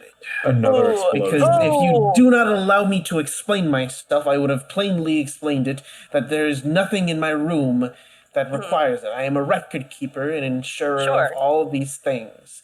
Sable... I do not conduct any of these tests. If you want to, explore his tests, then go ahead. Go explore it down in the city. You fucking cretin. Now leave my room immediately. Yeah, no, I'm okay. I call the guards for harassment of a high lord in regards to his lordliness. I have not done anything besides walk into this room, and you're acting like I've just, committed murder. You pushed me to the ground and invaded your space. I can't help that you're a little weak guy and fell when I pushed past you. Sable is fully glowing now. And your patch go, oh! And you hear guards shuffling about. I want to see, is there anything in this room that is, because obviously he's being very dodgy about us coming in there. I want to see if there's anything, out of place or anything that would look important to him that maybe has some sort of, I don't know, some sort of, what's the word I'm looking for? It aligns with, him being weird about this, I guess. I don't know how to describe suspicious. it. Okay. Yes, suspicious, yeah. Roll a knowledge check. Okay. Keres and Patch, Kamtala, what do you guys do when the guards are rapidly approaching your location? And you hear, who's calling? Why are the guards being summoned? So, I don't know if I should be the one talking, but what's his name again? Let me think real quick, and you kind of see my eyes shift back and forth, and it's your magister high or your magister elf guy that's in the thing, we're trying to kind of get more information about the magical foods that y'all are giving around, and that's one of the main things about the town, right? And Kamtala, so my boy Cammy, he talked to Father Cross and everything else, right? And we're trying to derive general information about how we're going to fix the town. And after that, that high elf guy that's in that room over there, he ended up just being kind of argumentative, and next thing you know, he's calling the guards just because one of our people was hey, I want to discover more information just to get everything tracking, to make sure that the citizens in your town are healthy. But I don't know, he's just giving us attitude, and it's just because we're trying to derive more information. I don't know if I don't know how to put this in other terms, but he's rolling a high horse, and he just started calling the guards, and like I get like we're in his space, but like we're here to help. And then he just calling the guards, and I'm like, how are we supposed to help the town if we can't help the town because this guy's just being him? That's what's occurring. So there's like we're not fighting anybody. I'm not fighting anybody. Cammy, you fighting anybody? I'm not fighting anybody. Tammy? I just wanted Yeah, to and- read over the list of items, and then I was gonna leave. Yeah, Curies, you fighting anybody? I'm not planning on it. No, we're just asking about the food. And then Sable, are you fighting anybody? Sable's fully in the room. I don't think the two Sable's hear not you. even with you. Yeah. I feel Meanwhile, like Donahue is continuously screaming for the guards. I rolled a 5 with hope. You rolled a 5 with hope. There's nothing going on. That is a big yikes. Yeah, just it to say is. the least, the DC was 10. Yep. That was not good. So, okay. You don't find anything inherently suspicious. However, you do notice that there's like a book on like one of his like bedside tables or whatever, and you do think it's kind of weird looking enough, and you swipe it. Oh, fuck yeah. I was about to ask that. I was about to be like, can I swipe it? Hell And so, yeah. Yeah, you swipe it. Fuck yeah. You can read it later, but you don't know how useful it'll be since it didn't seem like it had anything incriminating on it Sure. when you initially Yeah. saw it. Cool. After I get the book. Yeah, after I get the book. Guards! See, Sable's he's just gonna- talking again. Sable's gonna run out. Guards! Take Are them we out of the doing, castle. I demand you look at to look at me. respect Look, me. look at me. He's yapping. We're not doing anything. I The literally guards did nothing. all demand you to leave and Yo, escort you I'm out fine. very promptly. I'm fine on leaving, but like, you kind of see that, right? And we're trying to help your people. But you know, I'll leave. I'll come back. I'll leave. I'll come back. But well, what's your name, guard man? I'm not giving my name to you. Why? Who's causing such a ruckus. My name is Patch. I'm a speaker to the trees, patcher of holes, friend of fungus, unpoisoned by berries. I normally don't say this, but I'm a warden of damp places. So that's me. Yeah, that's Patch. You know, Patchy Hole. You could call me Patches if you want. But like, I just kind of put my what's your hand name? on Patch's shoulder and like, let's just go, Patch. Not right now. all right, Not right, that's not right now. he don't speak to trees. He's not the Lorax. All right, I'm leaving. They're surrounded in tombs of stone. We should leave. And as Hey, Donahue. oh, Hey, Donahue. Wait for. Good job. Thank you for all your help. And as Sable walks, she's gonna flick him off and just keep walking out. Fucking Cretan. Hey. I hope you get deported out of this city. Me as, too, if that's the way you're gonna fucking act. as we're leaving via the psychic link, because it just says I have to cast it when they're within eyesight. So like, I don't know if it goes away if I leave. Mm-hmm. It doesn't. It literally just says to open a mental line of communication with one target you can see, and then it just doesn't flick off until I rest or I cast it again. Yeah. So as we're leaving, I will do my best to disguise Kamtala's voice, and all he'll hear in his in the back of his mind is, "The trees have seen what you have done this day. The boughs will not defend you any longer." As we walk out. And do you cut his psychic communication? No. No. Oh. Hell yeah.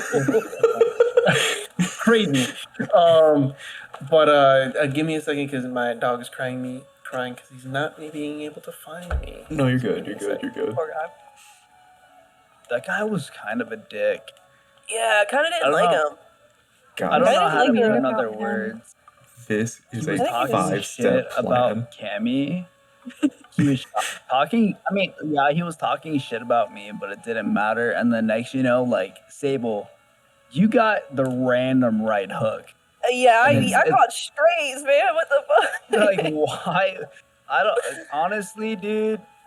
This is what I'm gonna say is like, yeah, there's people in society where they don't like one another, but I'm gonna say it. He's just elvish, I think he's just a Pointed dickhead. ears, thinks he knows better than us because he's pointy, but like I don't know. I don't honestly think he cares about his people. Captain Linford, if you're listening or not, but like I don't like that guy. Like we came in here, Father Cross made sure that we're not infected with some disease. And he's kind of like he's in his silken robe, just holding himself tall, right? And I don't know if I need to eat a mushroom, but like it kind of gave me sight about who he is, who is generally in like their leadership or wherever the fuck, right? He did cuss a lot. He's just not a good person. No, definitely don't think he was a good person. There's just a heavy By the way, sigh from Sable, Kamtala. There's just a heavy sigh. I'm sorry Sable, if I I ruined any of your apologize for plans. touching your hat. I've never seen a person like you, or That's okay. I just mushrooms and me and nature and me, like we just kind of like expand and just become one, right? So I do Yeah, apologize. I didn't mean to grab it, but like that's okay. I understand. If you've never seen people like me before, I can understand how it might be very shocking to see people with Sorry mushrooms all about over their body. that. No, you're good. You're You're good. chilling. You're chilling. So also talking to my dad because he just got home. Nah. it's honestly it's kind of crazy, but again, Sable, I apologize. You know what? Again, It's name's Patch. you know what? In Patchy Patch, hole. Patch, I can forgive you for kind of grabbing my head cap in a weird way because you stood up for me back there, and I really appreciate that. It meant a lot that you kind of went to bat for me when he started talking about how I just came from the ground and all that. So I mean, that's fucked. I mean, on total, that was fucked up. Like yeah, when you die, you go back into the ground. sure Right? do. When you're born, you're from the nutrition from the ground, and he just has no concept of like nature. I just don't understand it. So, Captain Linford, Yes. why is that guy such a dick? He's a high elf and he's an old one. Unfortunately, he is old enough to garner enough respect for his family lineage. So that is why the Lord has to unfortunately place him into some position. I mean, don't get me wrong, right? It's like he was the dude that Father Cross was basically specifying to hold the position for like the general cure, like Cammy, right? Like the magic food and stuff equals like less tendrils and things, but like honestly, I'm not crazy. I'm not complex of a person. But just off that conversation and like us going into like said castle, it doesn't seem like he truly cares for anybody. He doesn't care for the earth. He doesn't care for general people. It kind of seems like he's a little racist, but that's besides the fact, right? It's more for the people that exist in was it Burkle? Not Yeah, Burkle. Burkle? Yeah, Burkle. It's purple. For the people in Burkle, and it's like we're here to help, right? And you went out of your way completely to allow us to talk to Father Cross. And next thing you know, this I don't even catch his name because honestly, it doesn't really deserve to be in my memory. I know he's a magister, but he doesn't care. Am I crazy? I mean, slightly, but like, am I crazy? Well, from what I could tell, um, and he's like looking at the list as he's like discussing. It's like he's looking at the list. He's been They didn't ask for it back, so he just kind of brought it with him. That's in, crazy. in the general hubbub of everyone else just kind of freaking out, he's like, "Oh, okay, I'm just gonna hold on to this." And so he walked out holding the itemized list of the enriched foods. And is there like a generalized like weekly schedule, monthly schedule? Well, you said it was past 2 months, so is it like every three Yes, days it's the a weekly delivery? schedule. Yeah, like every 3 days or so is usually a delivery. Mm. And then how did the one randomized one that wasn't part of the previous list, how did that line up in that 3 day schedule? Um, like the delivery, like happened normally, Mhm. and then the next day, it like another like delivery happened. And then as he like sees that, he's gonna look to Captain Linford.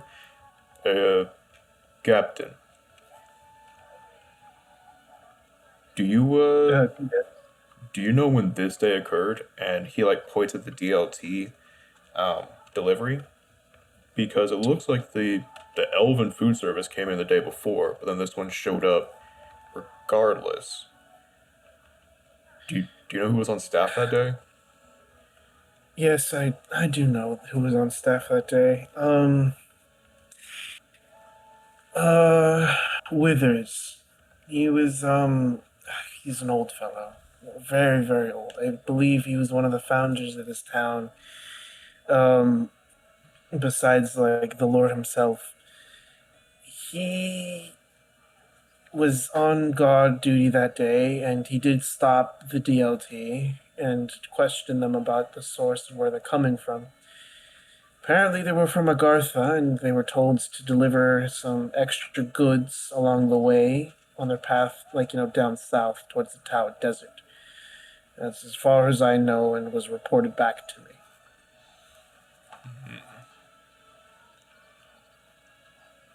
I Okay. wanna Curious is gonna kind of like fly to where she's like looking over Kamtala's like shoulder. And I might have missed this earlier when I was looking for my pin, but does it say on the list like if there's a specific person that like places the delivery or like signs off on the delivery on that list, or does it just say like these are the days that the stuff is delivered? It does say that who signed off on it, and what Captain Linford said is true. Mhm. Withers did sign off on the order, but it does say that it was also co-signed by another person, and that was Gareth. Okay. And based on what I'm seeing here, thank you for pointing it out. Don't know who you are, but thank you for pointing it out. Sorry, I was just being nosy. That's Keres, and the other one is Sable. Oh, My name's Curious. Nice to meet you. Keres, Kamtala. Yeah. Yeah, and I'm Sable. I don't think we've properly introduced each other or been introduced, but yeah, Sable. Sable, Tammy, we were Kamtala. in the church, and I met them, and they're friends of ours now. Yeah, sorry, Kamtala, if I kind of ruined your plans there or anything. I kind of just wanted to get in there and see what he was hiding back there, you know? It's okay. From what we heard through the door, I don't know how much you all heard. Uh, it sounds like he wasn't keeping good control of this list anyway. It sounds like he moved about 4 or 5 different drawers to find it anyway, so I doubt he'll be missing it. Well, I also, you know what? I'll tell you guys later. I'm not gonna say that right now. No, you can't just say something and No. not, like, Hey, come. hey, Patch. Hey, Listen. Patch. Yeah. Hey, yeah, Patch. yeah, I'm gonna yeah, tell yeah, you. yeah, I'm gonna yeah. tell you later. I'm gonna tell you later. Okay. Oh shit. Okay. Okay. Yeah. I'm yeah. I'll tell you excited. later. Yeah. Get excited. Secrets. That's big stuff. Oh my gosh. I'll tell you guys later. Okay. All right. Yeah. Hey, Captain Linford, you hear that? There's secrets. Okay. Right. Hey, Captain. Question, Captain. Yes. Is there like a general place for us to like relax? Because I'm not gonna lie, today's been a lot, and I'm kind of tired. Well, if there's a specific place that you want to stay in, then yes, there is. There's a tavern not that far away from here. Um, I'll take you to it. Just give me a second. And But before we uh, before we travel, yeah. I was like, we'll say that we're doing this as we're walking, just to like Yep. streamline it. But as he's like leading us to the tavern, Kamtala's like asking questions. He's like, "You said that that Gareth co-signed this one, and we see it here on the note. But was anyone on staff that day to see if he left the town? Based on what Master Dunghill was saying back there, it sounds like he's on the lam or he's gone missing now. So someone has to assume Yes, leave." that's the tricky part is that he did leave, but nobody saw him. Left in the dead of night, and even though that we were guarded at that time, seems like he left without a trace. It's been puzzling me and the rest of the guards on how he escaped without us noticing. As you could see, there was really only one way in and one way out, unless the mad bastard, like climbed the walls. But I don't think I wouldn't put anybody's. it past. Wouldn't put it past people. I mean, maybe, but it's quite a sheer drop off as well. I don't know how he could safely, climb it and then descend down safely. Unless there was a cart waiting on the other side. Perhaps, but it's a lot of investigation that we've already done, and unfortunately, the plague has been hindering us of any of that sort. Well, I wonder if Well, maybe that's he what was we're involved here. with that group that Captain, the Black Cloaks and the other fungal He person could who have is, been. like it's I kind of think it's definitely suspicious worth that looking into. yeah, it's suspicious Hey.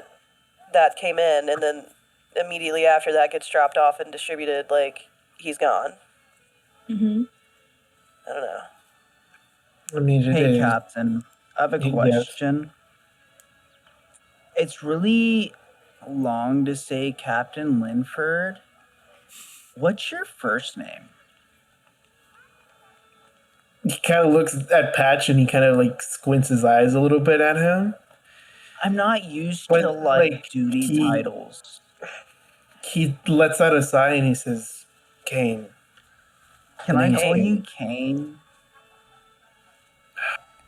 Yes, Patch. Or do you Just call like? Do me you want me Kane. to call you Captain Kane or like? Don't call me Captain Kane. Just All Kane is fine. Hey, Kane. I'm not gonna lie. Out of this town, you showed us the most respect, and I appreciate that.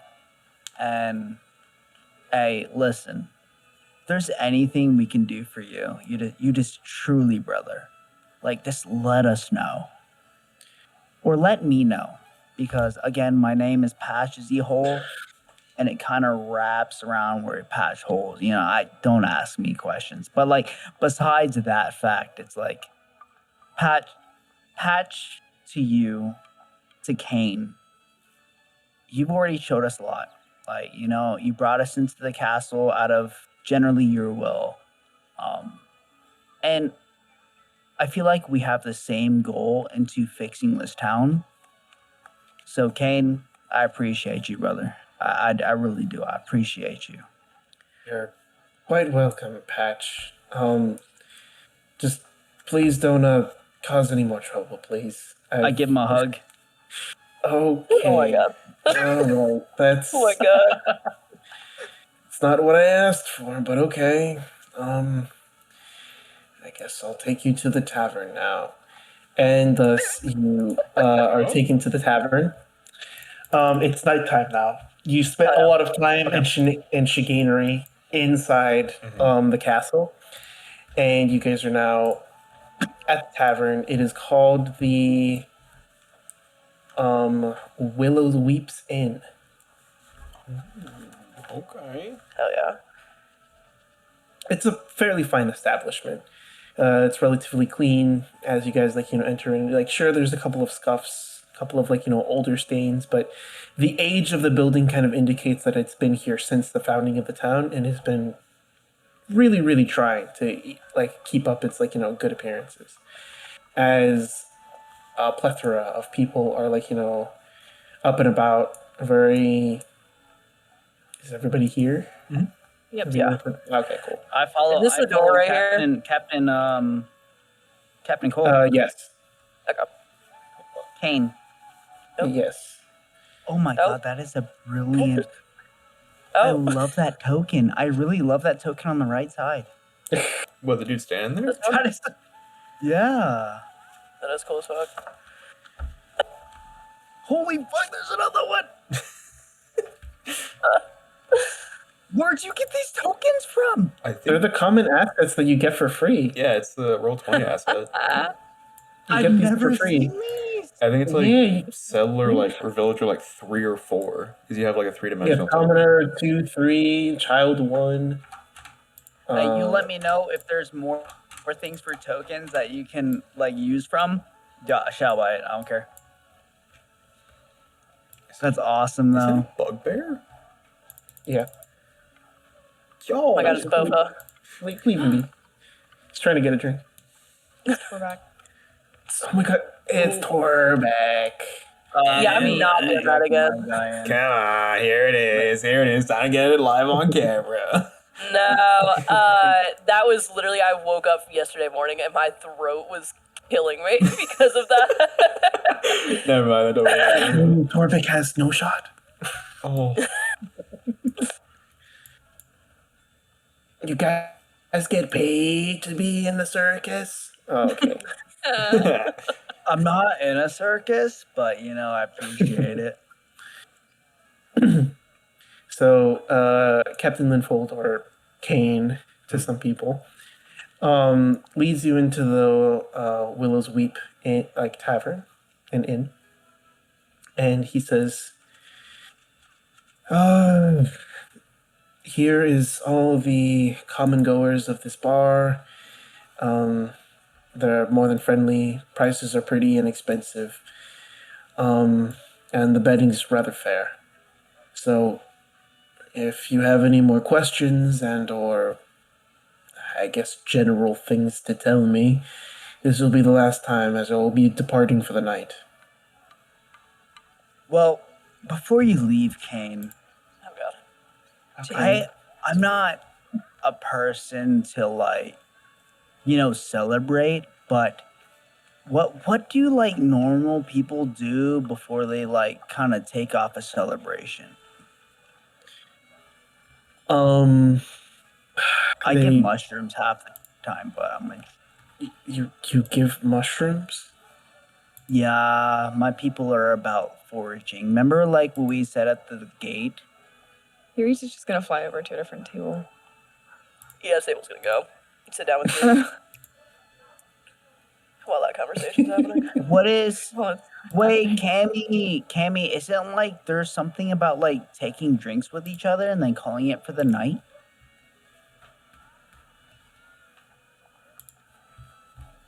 Are you initiating rollies right now? I've never heard of that. What is rollies? oh, Jesus Christ. The Kane is gonna look at you and he's like, rollies is a game where you drink drinks together and you must roll a dice or I guess card, whichever one has numbers on it, and whoever rolls lower between the two must drink. That sounds so much fun. We should totally get like all the people that we were with. So like, especially Cammy, and then who are the other two? Keres and Sable. If we can get them into a conversation and then play rollies, honestly, that would be so great. That is such a great idea, Kane. Kane, you are more than just a captain here. You are beyond a friend. You're like my best friend. That Oh is my such God. a great idea. How much is a drink at this current abode? 2 copper. 2 copper. I put down 3 gold. Oh my god. Oh my god. All right. Hey, Mr. Man. We're playing a game that I just recently learned of. It's called Rollies. And You're then playing I heard rollies. about- That's Yeah, a good I game. He's I a just heard child, don't about it, serve so- him. I'll give you 10 gold pieces to serve us as much as we have to ensure that this game of rollies is phantasmal. I'd serve you, but not you. I'd serve the rest of your party. Now go sit in your table. I'll bring you out your drink. Okay. I fucking move my ass.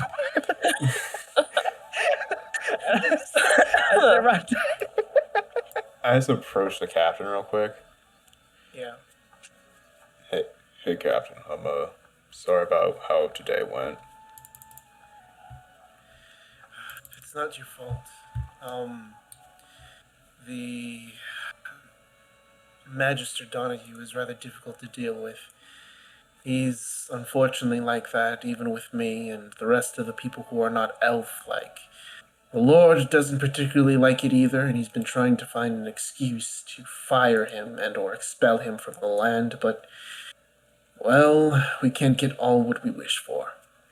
Well, you just, you don't let him bother him too much. Just, keep your head up. You did right by us, and I appreciate it. You've always been right by my people, and I can't complain about that. So, thank you for today.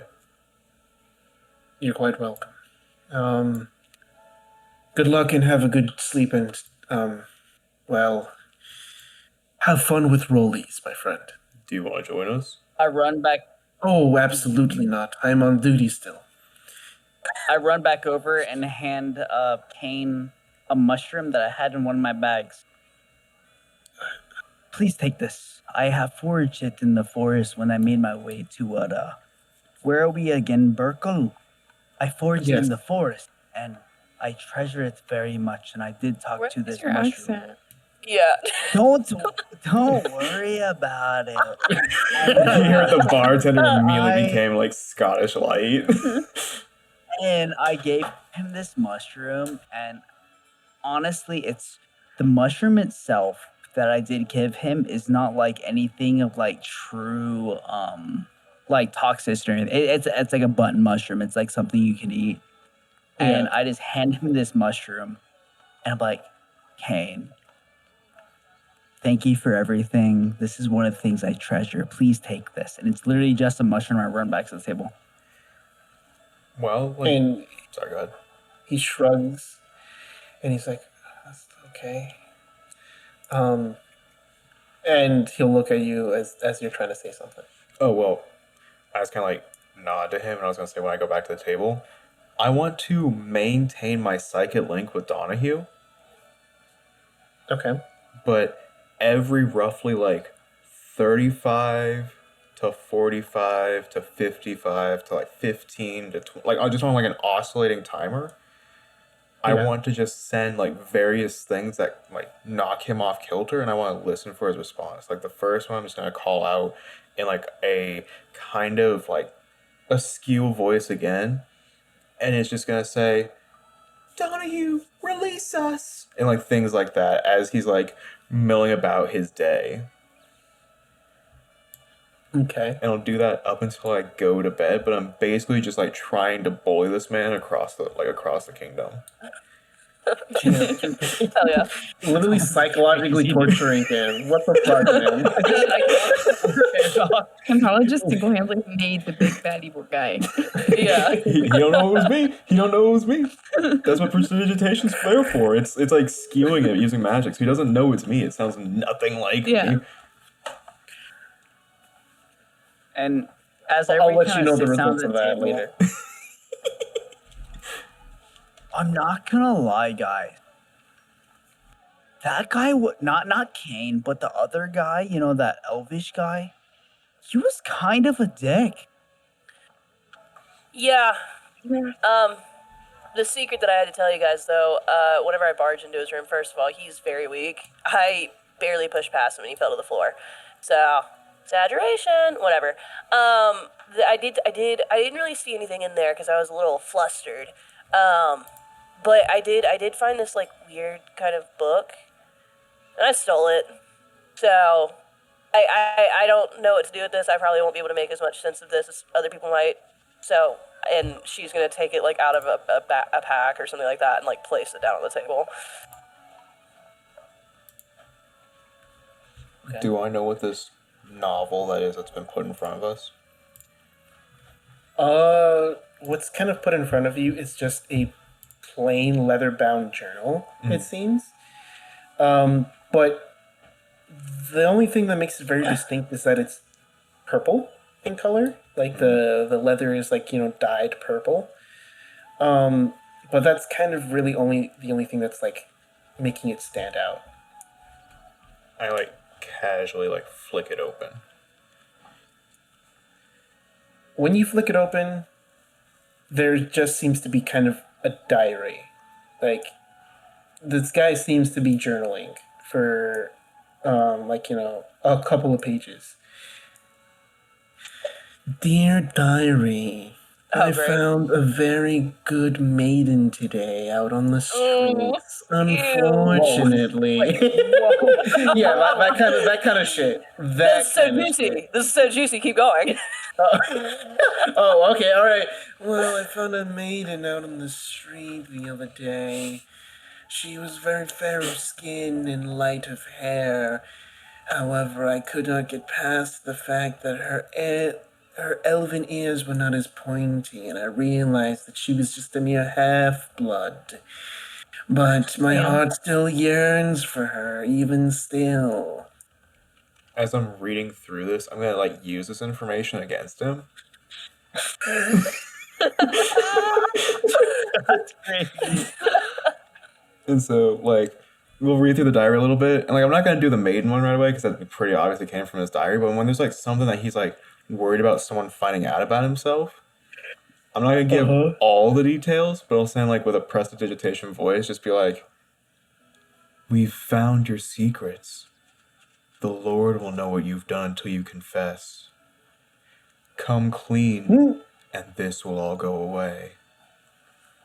And you just hear him, like, like, you kind of, like, hear in his mind, and both, like, you can probably imagine that he's saying this also out loud. Who's talking to me?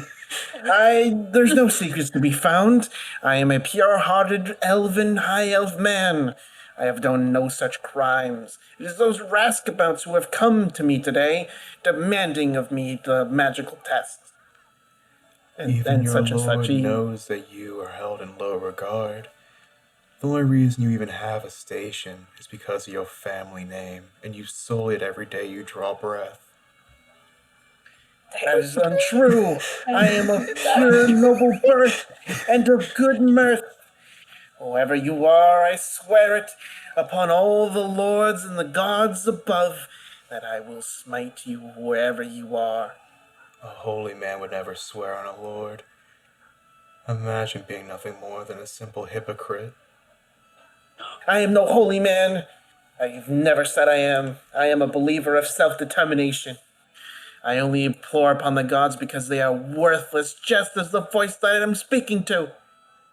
As I see Cammy basically look around while saying this in prestidigitation. Well, like, this is all going on in my mind. It's like you don't see me, like you don't hear me talking. You just see like my brow furrowing. Like it looks like I'm having a conversation. Do I see your reaction? Mhm. Can I roll? What's the correlation to a perception check? It would be instinct because you're trying to perceive something. Like you're detecting and or trying to sense something. That's what it says in the description. I'm very confused because it just said advantage times 3. What the fuck? Oh, advantage times 3. I don't know this shit. Never mind. All right. Since you failed with fear, no, you do not notice anything. No, Okay. All right. Awesome. You're paying attention to the copious amounts of drinks in front of you, which the bartender delivers to you. Okay, I'm waiting. Hell yeah! Here you go! All 100 of your drinks out on the tap. Thank you for your good patronage. I don't know. Personally, I don't think I can drink up. Do you have any, snake snackies? Like, things I can, I don't serve snake snackies here. I only serve good food. Yeah, I don't it's good food, but like, how much is good food in the correlation to your current economy? 5 silver. But like, what does 5 silver get me for a steak? Just give me snacky? your damn gold, and I'll How break it much up for you. I give him 5 more gold, so I'm down to or a quarter of a handful Yeah. of gold. Yeah. Does this work if we can get some little snick snackies? I'll whip you up something. And he, like, grabs, like, the gold coin. Is it a singular gold coin, or is it... That is going to be a quarter, so that's 5 gold coins. All right, he takes the 5 gold coins from you, and he, like, goes back, not behind the bar, but inside, like, a door, like, Okay, behind the yeah. bar. And you hear a lot of, like, bowls mixing, chopping, cursing at a couple of other people who are cursing back at him. It sounds really interesting back there. Yeah, I'm not specify. So I was thinking about a couple different things. But I learned about a game called Rollies, by Kane. I keep wanting to call him Captain Kane, but like at this point, I feel like us as a group, like we're becoming a group, right? There's a lot going on, and there's a lot to learn, especially with like what's going on, and especially with that like racist elf that's occurring in that like thing. Um, but like I know a few things about Cammy. I don't know much about y'all. So, would you guys like to explore an option of like playing a game called Rollies? I don't really know the rules, but like we could figure it out. Keres is just gonna like look at you for a second and look back at Sable and then look at Kamtala and then look back at you and just say, I'm helping as like a favor to the to Father Cross because he gave me some information. I barely know you, so I'm not gonna tell you about everything in my life right now. So you won't tell me your favorite color? I don't have one. That's weird. Cammy, you want to play with me? You like as you're like talking to him, now that you're like kind of focusing on him, you see that there is an active like kind of furrowing to his brow. His eyes are like kind of dilating. His brow is going up and down. His ears are kind of just like not really like perking up and extending out, but just kind of he's not really paying attention to what's happening at the table, and you get the sense that he's lost in whatever he's doing right now. Cammy, focus.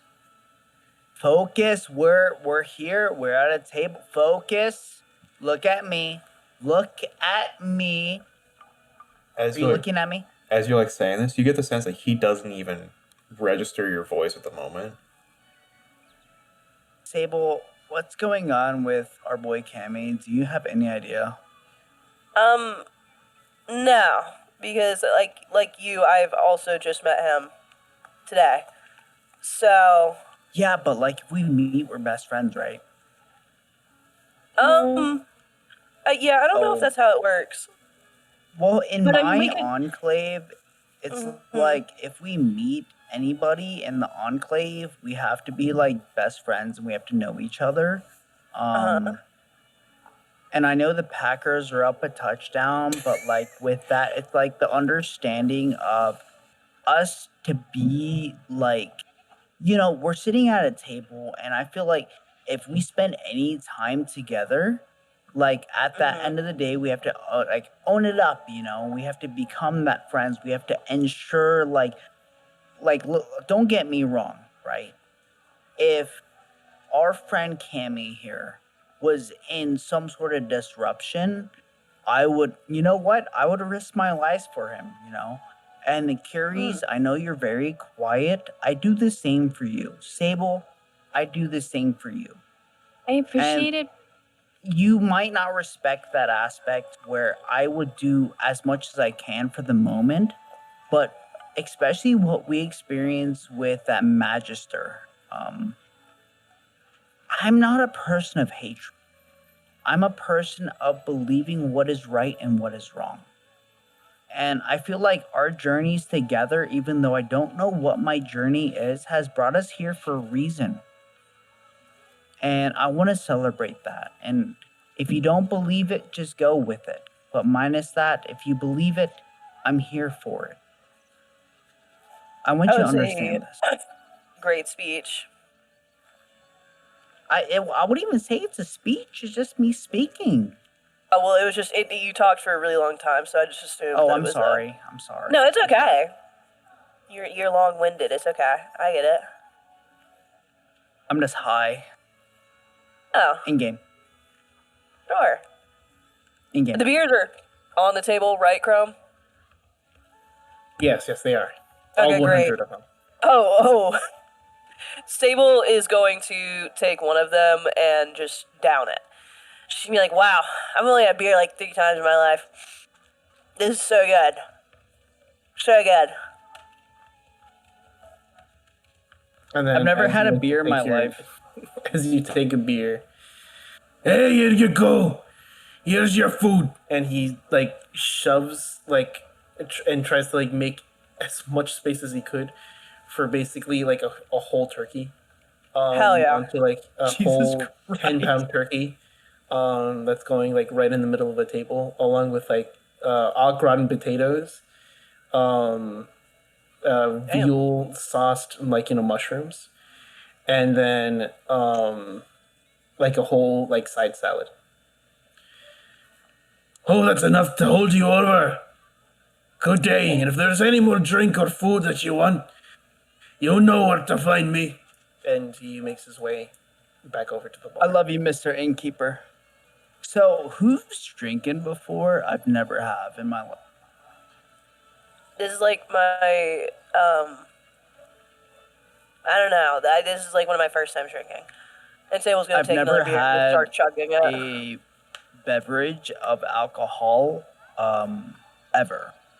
I just normally just eat mushrooms. I want to take one of the drinks and I reject it completely with a 1 on a natural 1 for a d6 for a personality dice. I hate it. And I drink it and I just basically spew it out. I'm like, oh, this is... No How big is offense this to, spew? How big is this spew? Like, did Sable just it's get whatever, soaked? whatever sip that I had went straight back into my lap. Okay. I don't like it. Can someone... I'm not a person of wasting, but it's not me. I don't like it. Oh. After I I've don't like I don't it. think you have to. I don't think you have to drink it, buddy. After I've Okay. rage baited Donahue for like 3 hours, like while this is all going on, I just want to end it with a prestidigitation, like phantasmal scream, like blood curdling, shatter his mind, Oh my god. like a horrifying scream. And then I immediately, I listen just long enough to hear his reaction, and then I sever the psychic link for the night. And then you just see Kamtala kind of like open his eyes at the table and be like, where'd all this come from? Ask your best friend. Yeah. I spent some gold. I'm not really sure how currency works, but I ended up buying a lot of different beverages, and then they gave us a turkey. Hey, Patch. I don't think they Yeah? gave you the turkey. I think you bought the turkey. Patch, how old are you?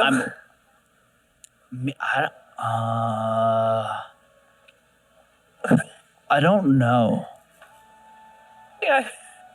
How long ago? I mean, I've been living on this earth for at least like sundown, sun up, and you just see him go into a trance. You see his eyes go left and right, thinking about everything. He's stuck there for at least like 15, 20 minutes. Oh no. Did I just break him? I think you might have broken. Oh. That was not my intent. That was not my intent. I just wanted to know how old he was. I'm sure he'll be If you try to talk to him right now, he's thinking. It's like those videos when it's like when your dog almost forms a thought. Yeah. A piece of cheese. Or no, wait, what was Yeah. it? Was it? Oh my god, I can't think of any of them right now. Curious is just gonna stand up. Yeah, Curious is gonna stand up like in her chair and sip on, like the beer. I'm guessing it is, and probably I don't think she'll eat like some of the potatoes, but that's all she'll eat. Sable is gonna have a beer in one hand, turkey leg in the other, and she's just gonna be like, take a bite of the turkey leg, take a sip of beer, take a bite of the turkey leg, take a sip of beer, that type of deal. Classic combo. Yeah. Solid.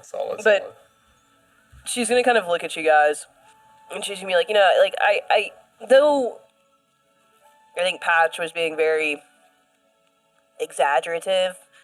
I don't even know if that's a word. In what he was saying, I do think that at least for the time being, maybe it is good if we all stick together as a group, because it seems like we all have similar interests. I mean, Kamtala, you're trying to figure out this whole plague thing, and that has a lot to do with Gareth, which, as Kiri said earlier, the church gave us some information about people that we're looking for.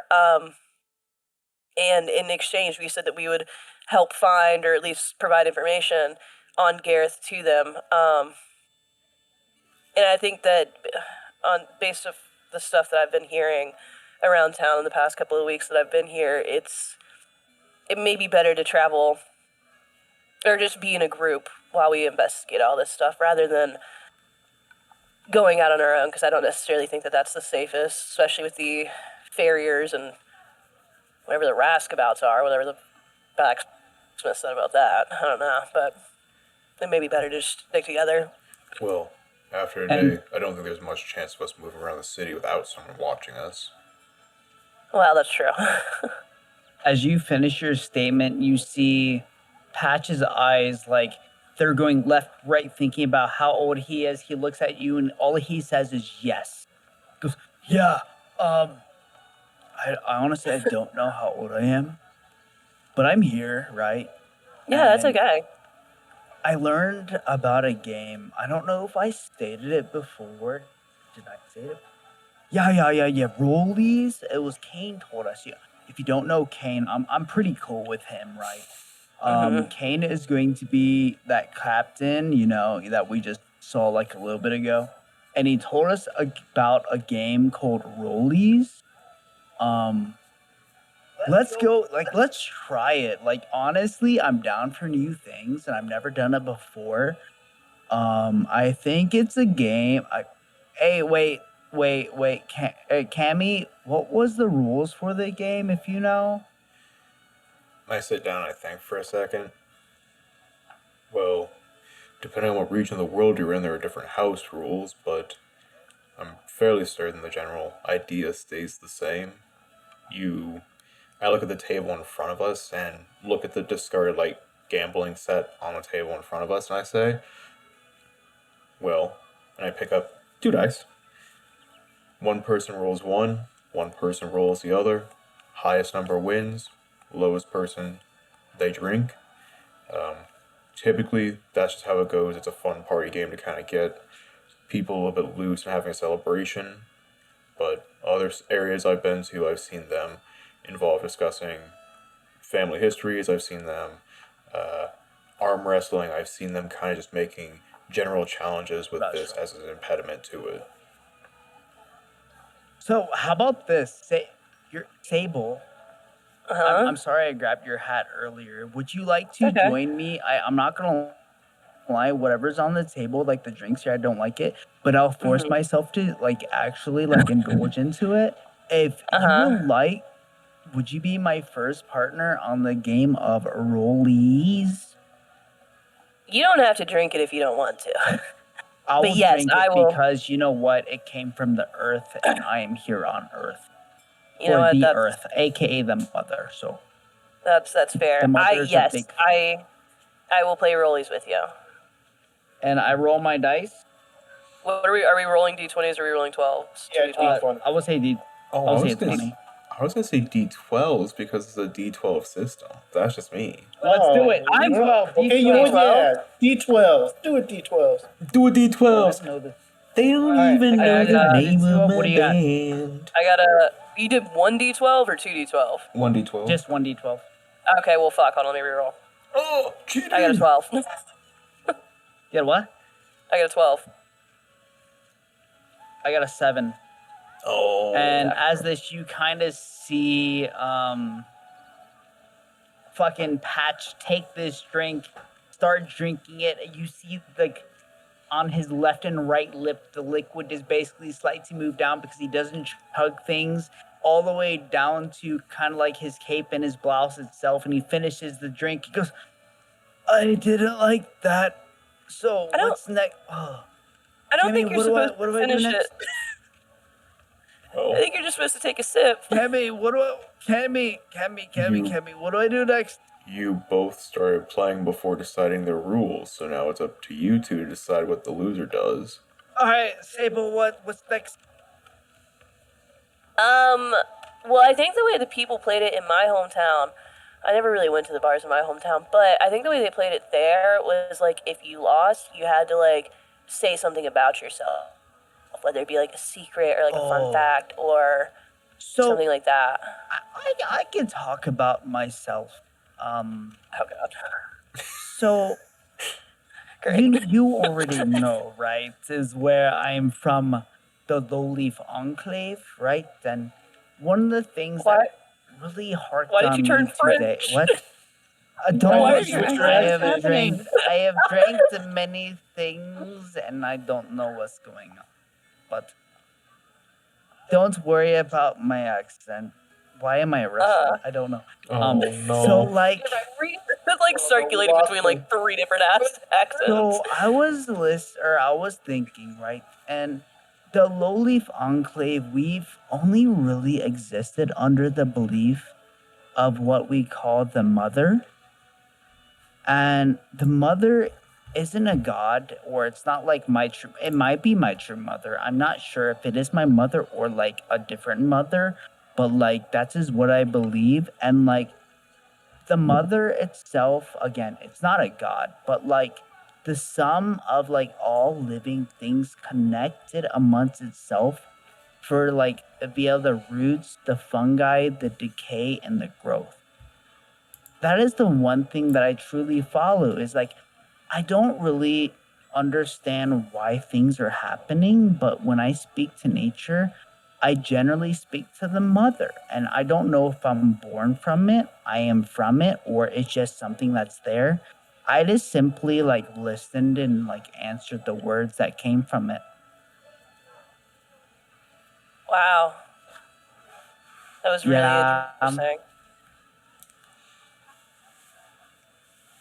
So did I win? I think so. You know what? Sure. Yeah, you won. So what happens next? That's between you two to decide. It's Are you not playing Kamtala? well, I didn't play this round. I can't say what happened next. Oh, okay. How about okay. Sable? You go against my boy Kemi. Okay. Oh. Kamtala, All you and right. me. Okay. Yep. Yeah, that's a 5. That's a 9. Okay. So Sable, she won't finish her drink, but she will down like probably let's say half of it.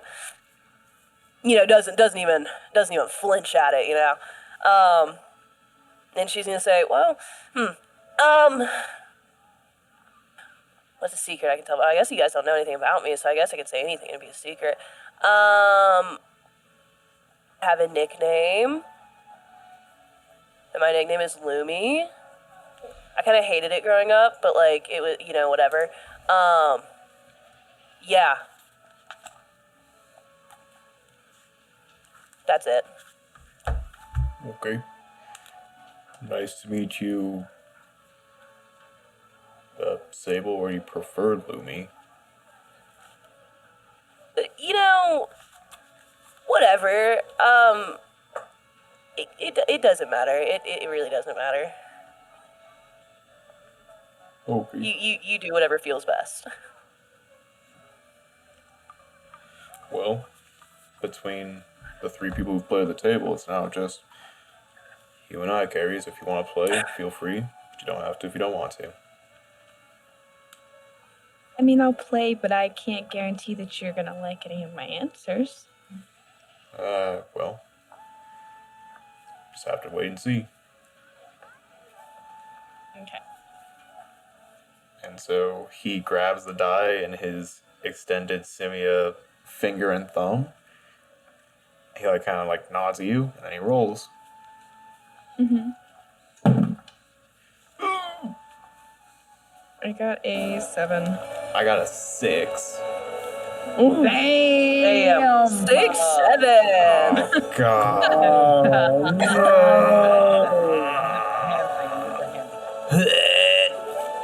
So he's gonna drink the Zebel. The whole thing. Yep. Amen, brother.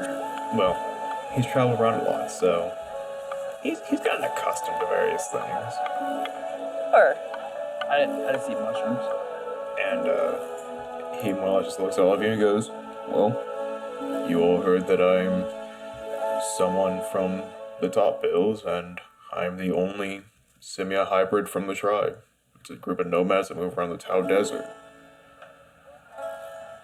that's interesting. I don't think I've ever met a simia or a turtle, Galapaga, either one. So it's very interesting to see one merged into two. You're just as surprised as they were. I feel like I didn't explain it. Yeah. Very interesting. Very cool, though. I will say, very cool. And he just kind of like looks at you and kind of like gives you a half nod and goes back to Keres since you won the round. What do we do next? I mean, do we keep going, or That's your call, do winner. I have? She'll like look towards Patch and just be like, I guess we'll start from the top again. I think I don't know how that's go, but I'm here for it. Oh, God. What did you get? I got a 4. I have a 5. Okay. Damn. So I think 5 beats 4. I think that's how. Yeah. Keres like sips her drink and like takes as big of a sip as a 2-foot tall person can take with a not a human like typical mouth. She has like a butterfly tongue instead of it being like a regular, so she drinks through that. And she will think for a second and she'll look at the group and just say, Keres is not the first name that I've gone by. That's exciting. And That's really exciting. And as you basically disclose that information, Patch also finishes the next drink that was handed to him or given to him. He doesn't know the rules, so he chugs. No one gave him a drink. He just grabbed it himself. Yep, he just grabbed it. He grabbed it and he chugged it. So, well, I don't know what we're drinking, but it's making me feel a little weird, right? Yeah. Since I'm kind of the winner here, can I really target anybody for the next person? I guess so. Yeah, that works. I target the barkeep. Oh. Oh. God. I start Barkeep. walking, slowly hitting the table. I just And let I- him go. I go to the barkeep. Hey, Mr. Barkeep. Yes. What you looking They for? told me with the rules that you have to be the next contender of barkeep. Would you go against me? I did not say that. I would like to. And I did not say that. He looks over at your table Kamtala I'm is shaking my actively- head. I'm actively eating, And- so I and can't nods. respond. I'm just shaking my head at him. It's Curious is just looking really down. what I found. It's really easy, but like, you know, it might be something to gain for us. Like, we're trying to come heal the town, but we're having a great time with it, right? Do you have, okay, how about this? We play a game of rollies, and then you can tell us the secret of the town if you know any. Because you look like a very, like, influential person out in the town, and, like, you hold this Grand Tavern.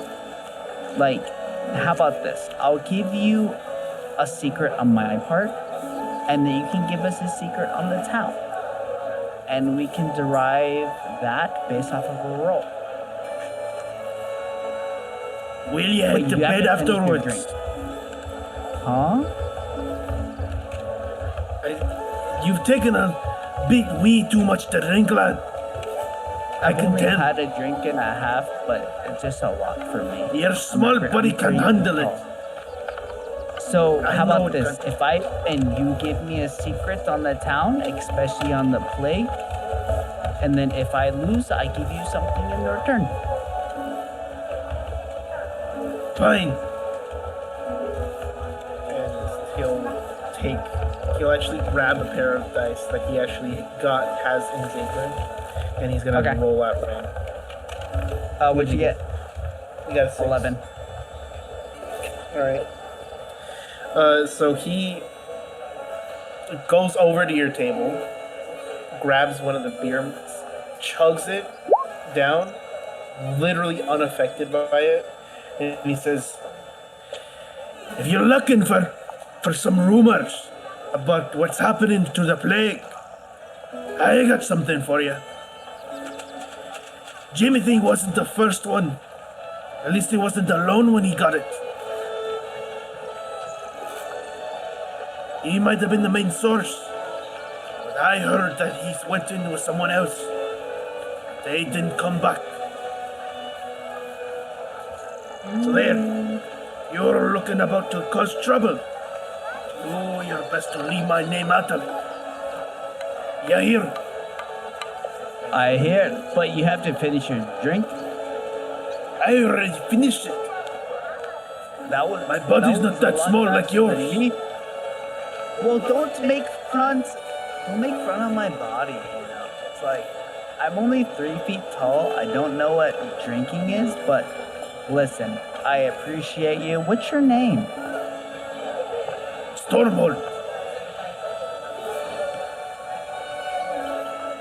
Name's Stormhold. That's a fun name. My name is Pat.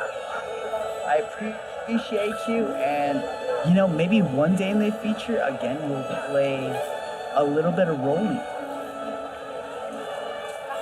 But I don't Maybe think when I'm you're gonna small- make it. Maybe when you're more What? sober and tall.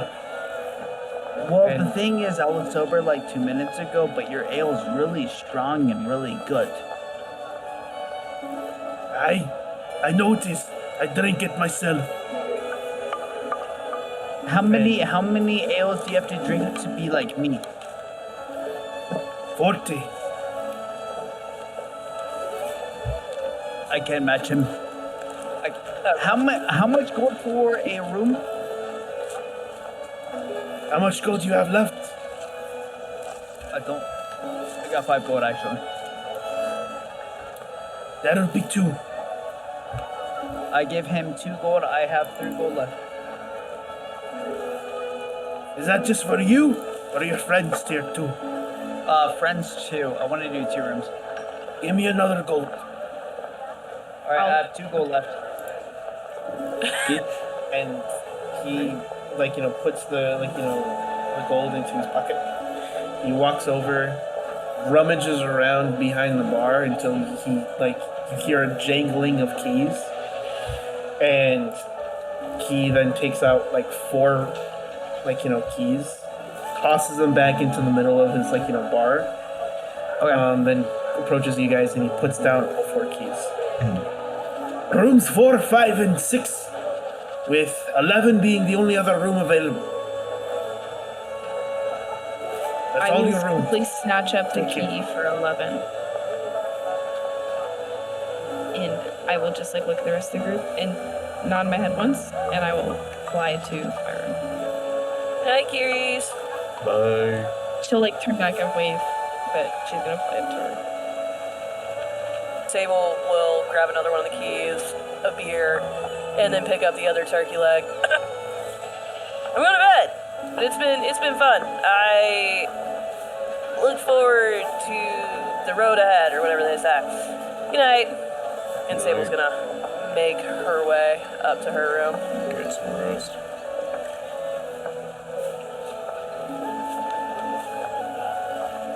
Kamtala's probably gonna spend the next.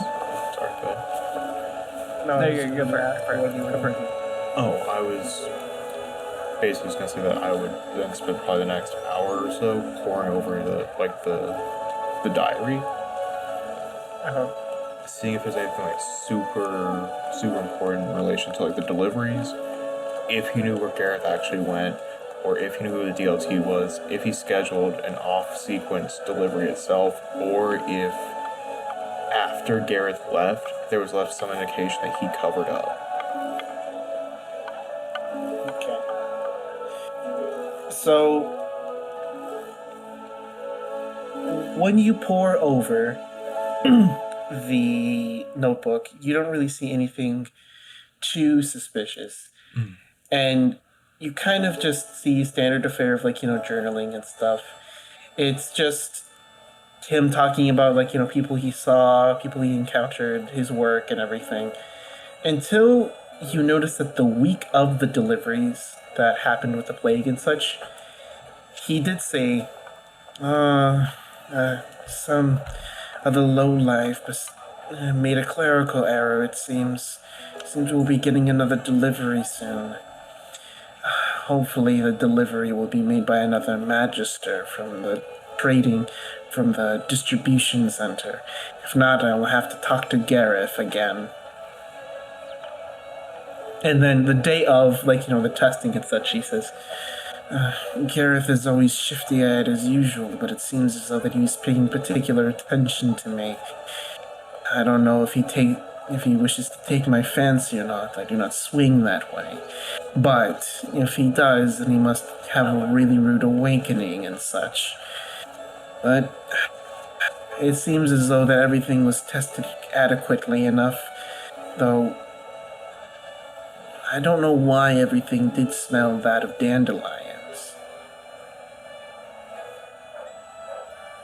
And then the day after, you then kind of see that the entry's scrawled out, almost on purpose. All ink, kind of blotting out, the text and stuff. But what you do read is that at the very bottom it says, something's wrong. The delivery that they gave was... I don't know what happened. Jimothy and everybody else is getting sick. Something's wrong. And Gareth isn't, hasn't been found. And unfortunately, he met up with the man in the black hood again. And that's it. And that's where we'll end off session for today. Hell yeah. Tea. There's just a very vehement after reading that. But can I sleep in this tree? Yes, you can sleep in the tree. Why did you pay for 4 rooms if you're gonna sleep in a tree?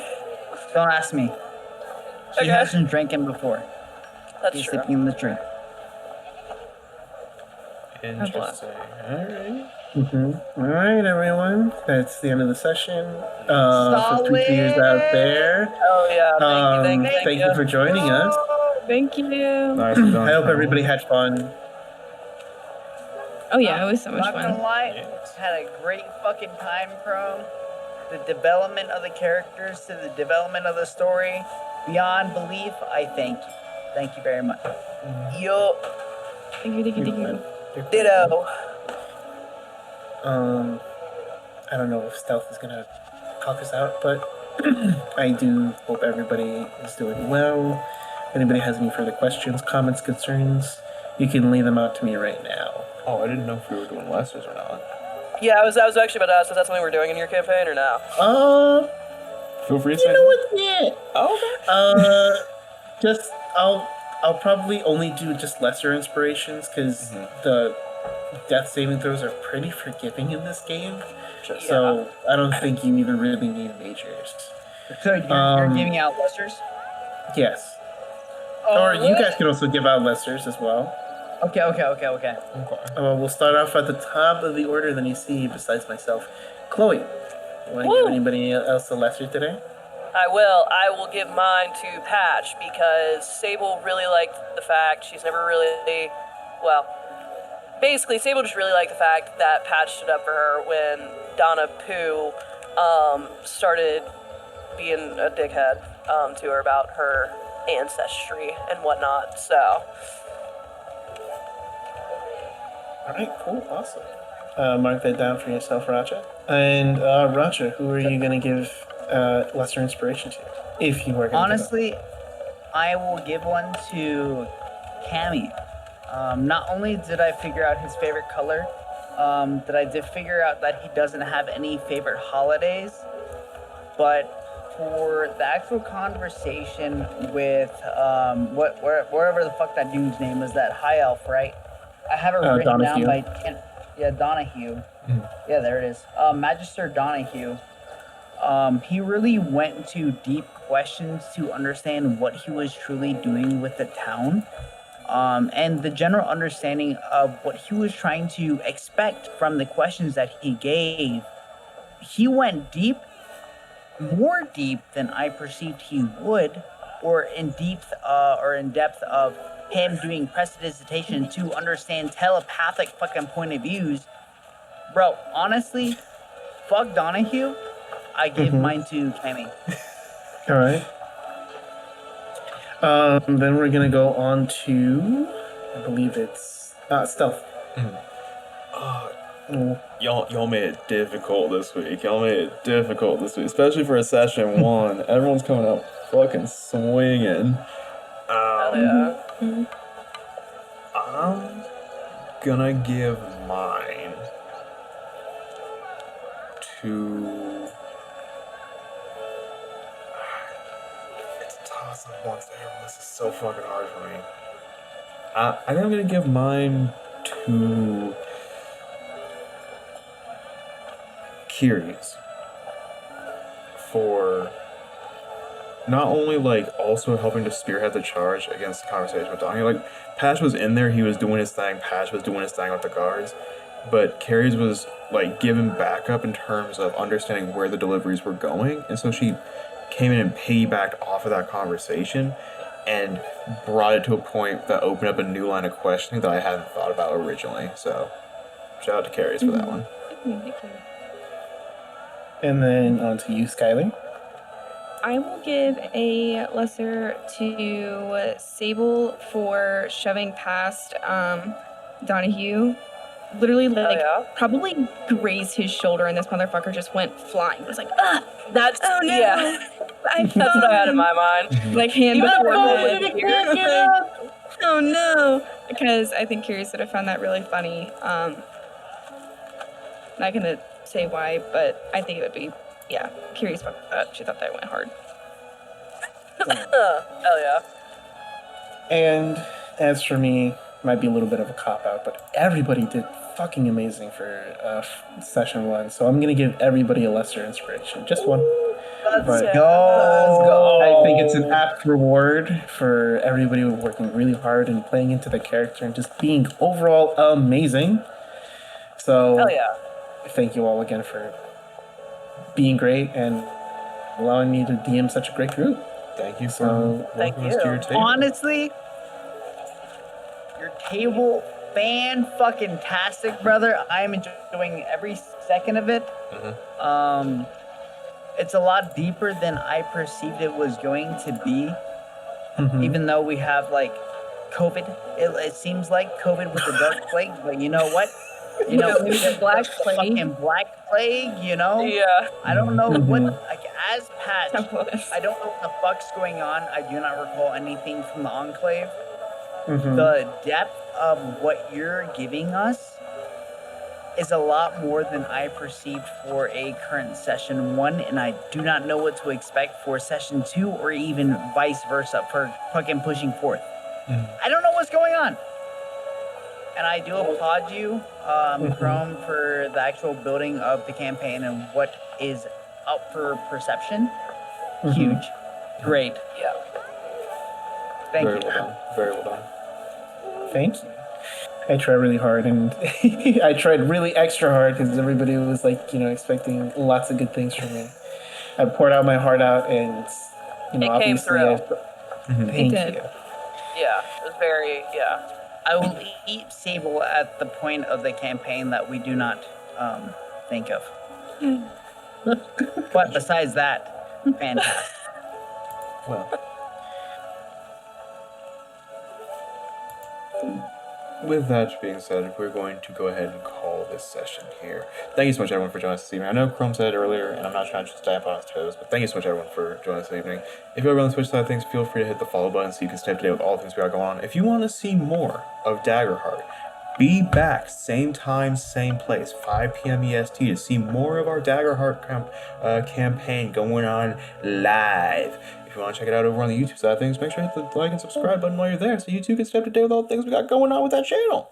That being said, take care of yourselves, get some rest. I hope you have an amazing rest of your morning, afternoon, evening, whatever it may be.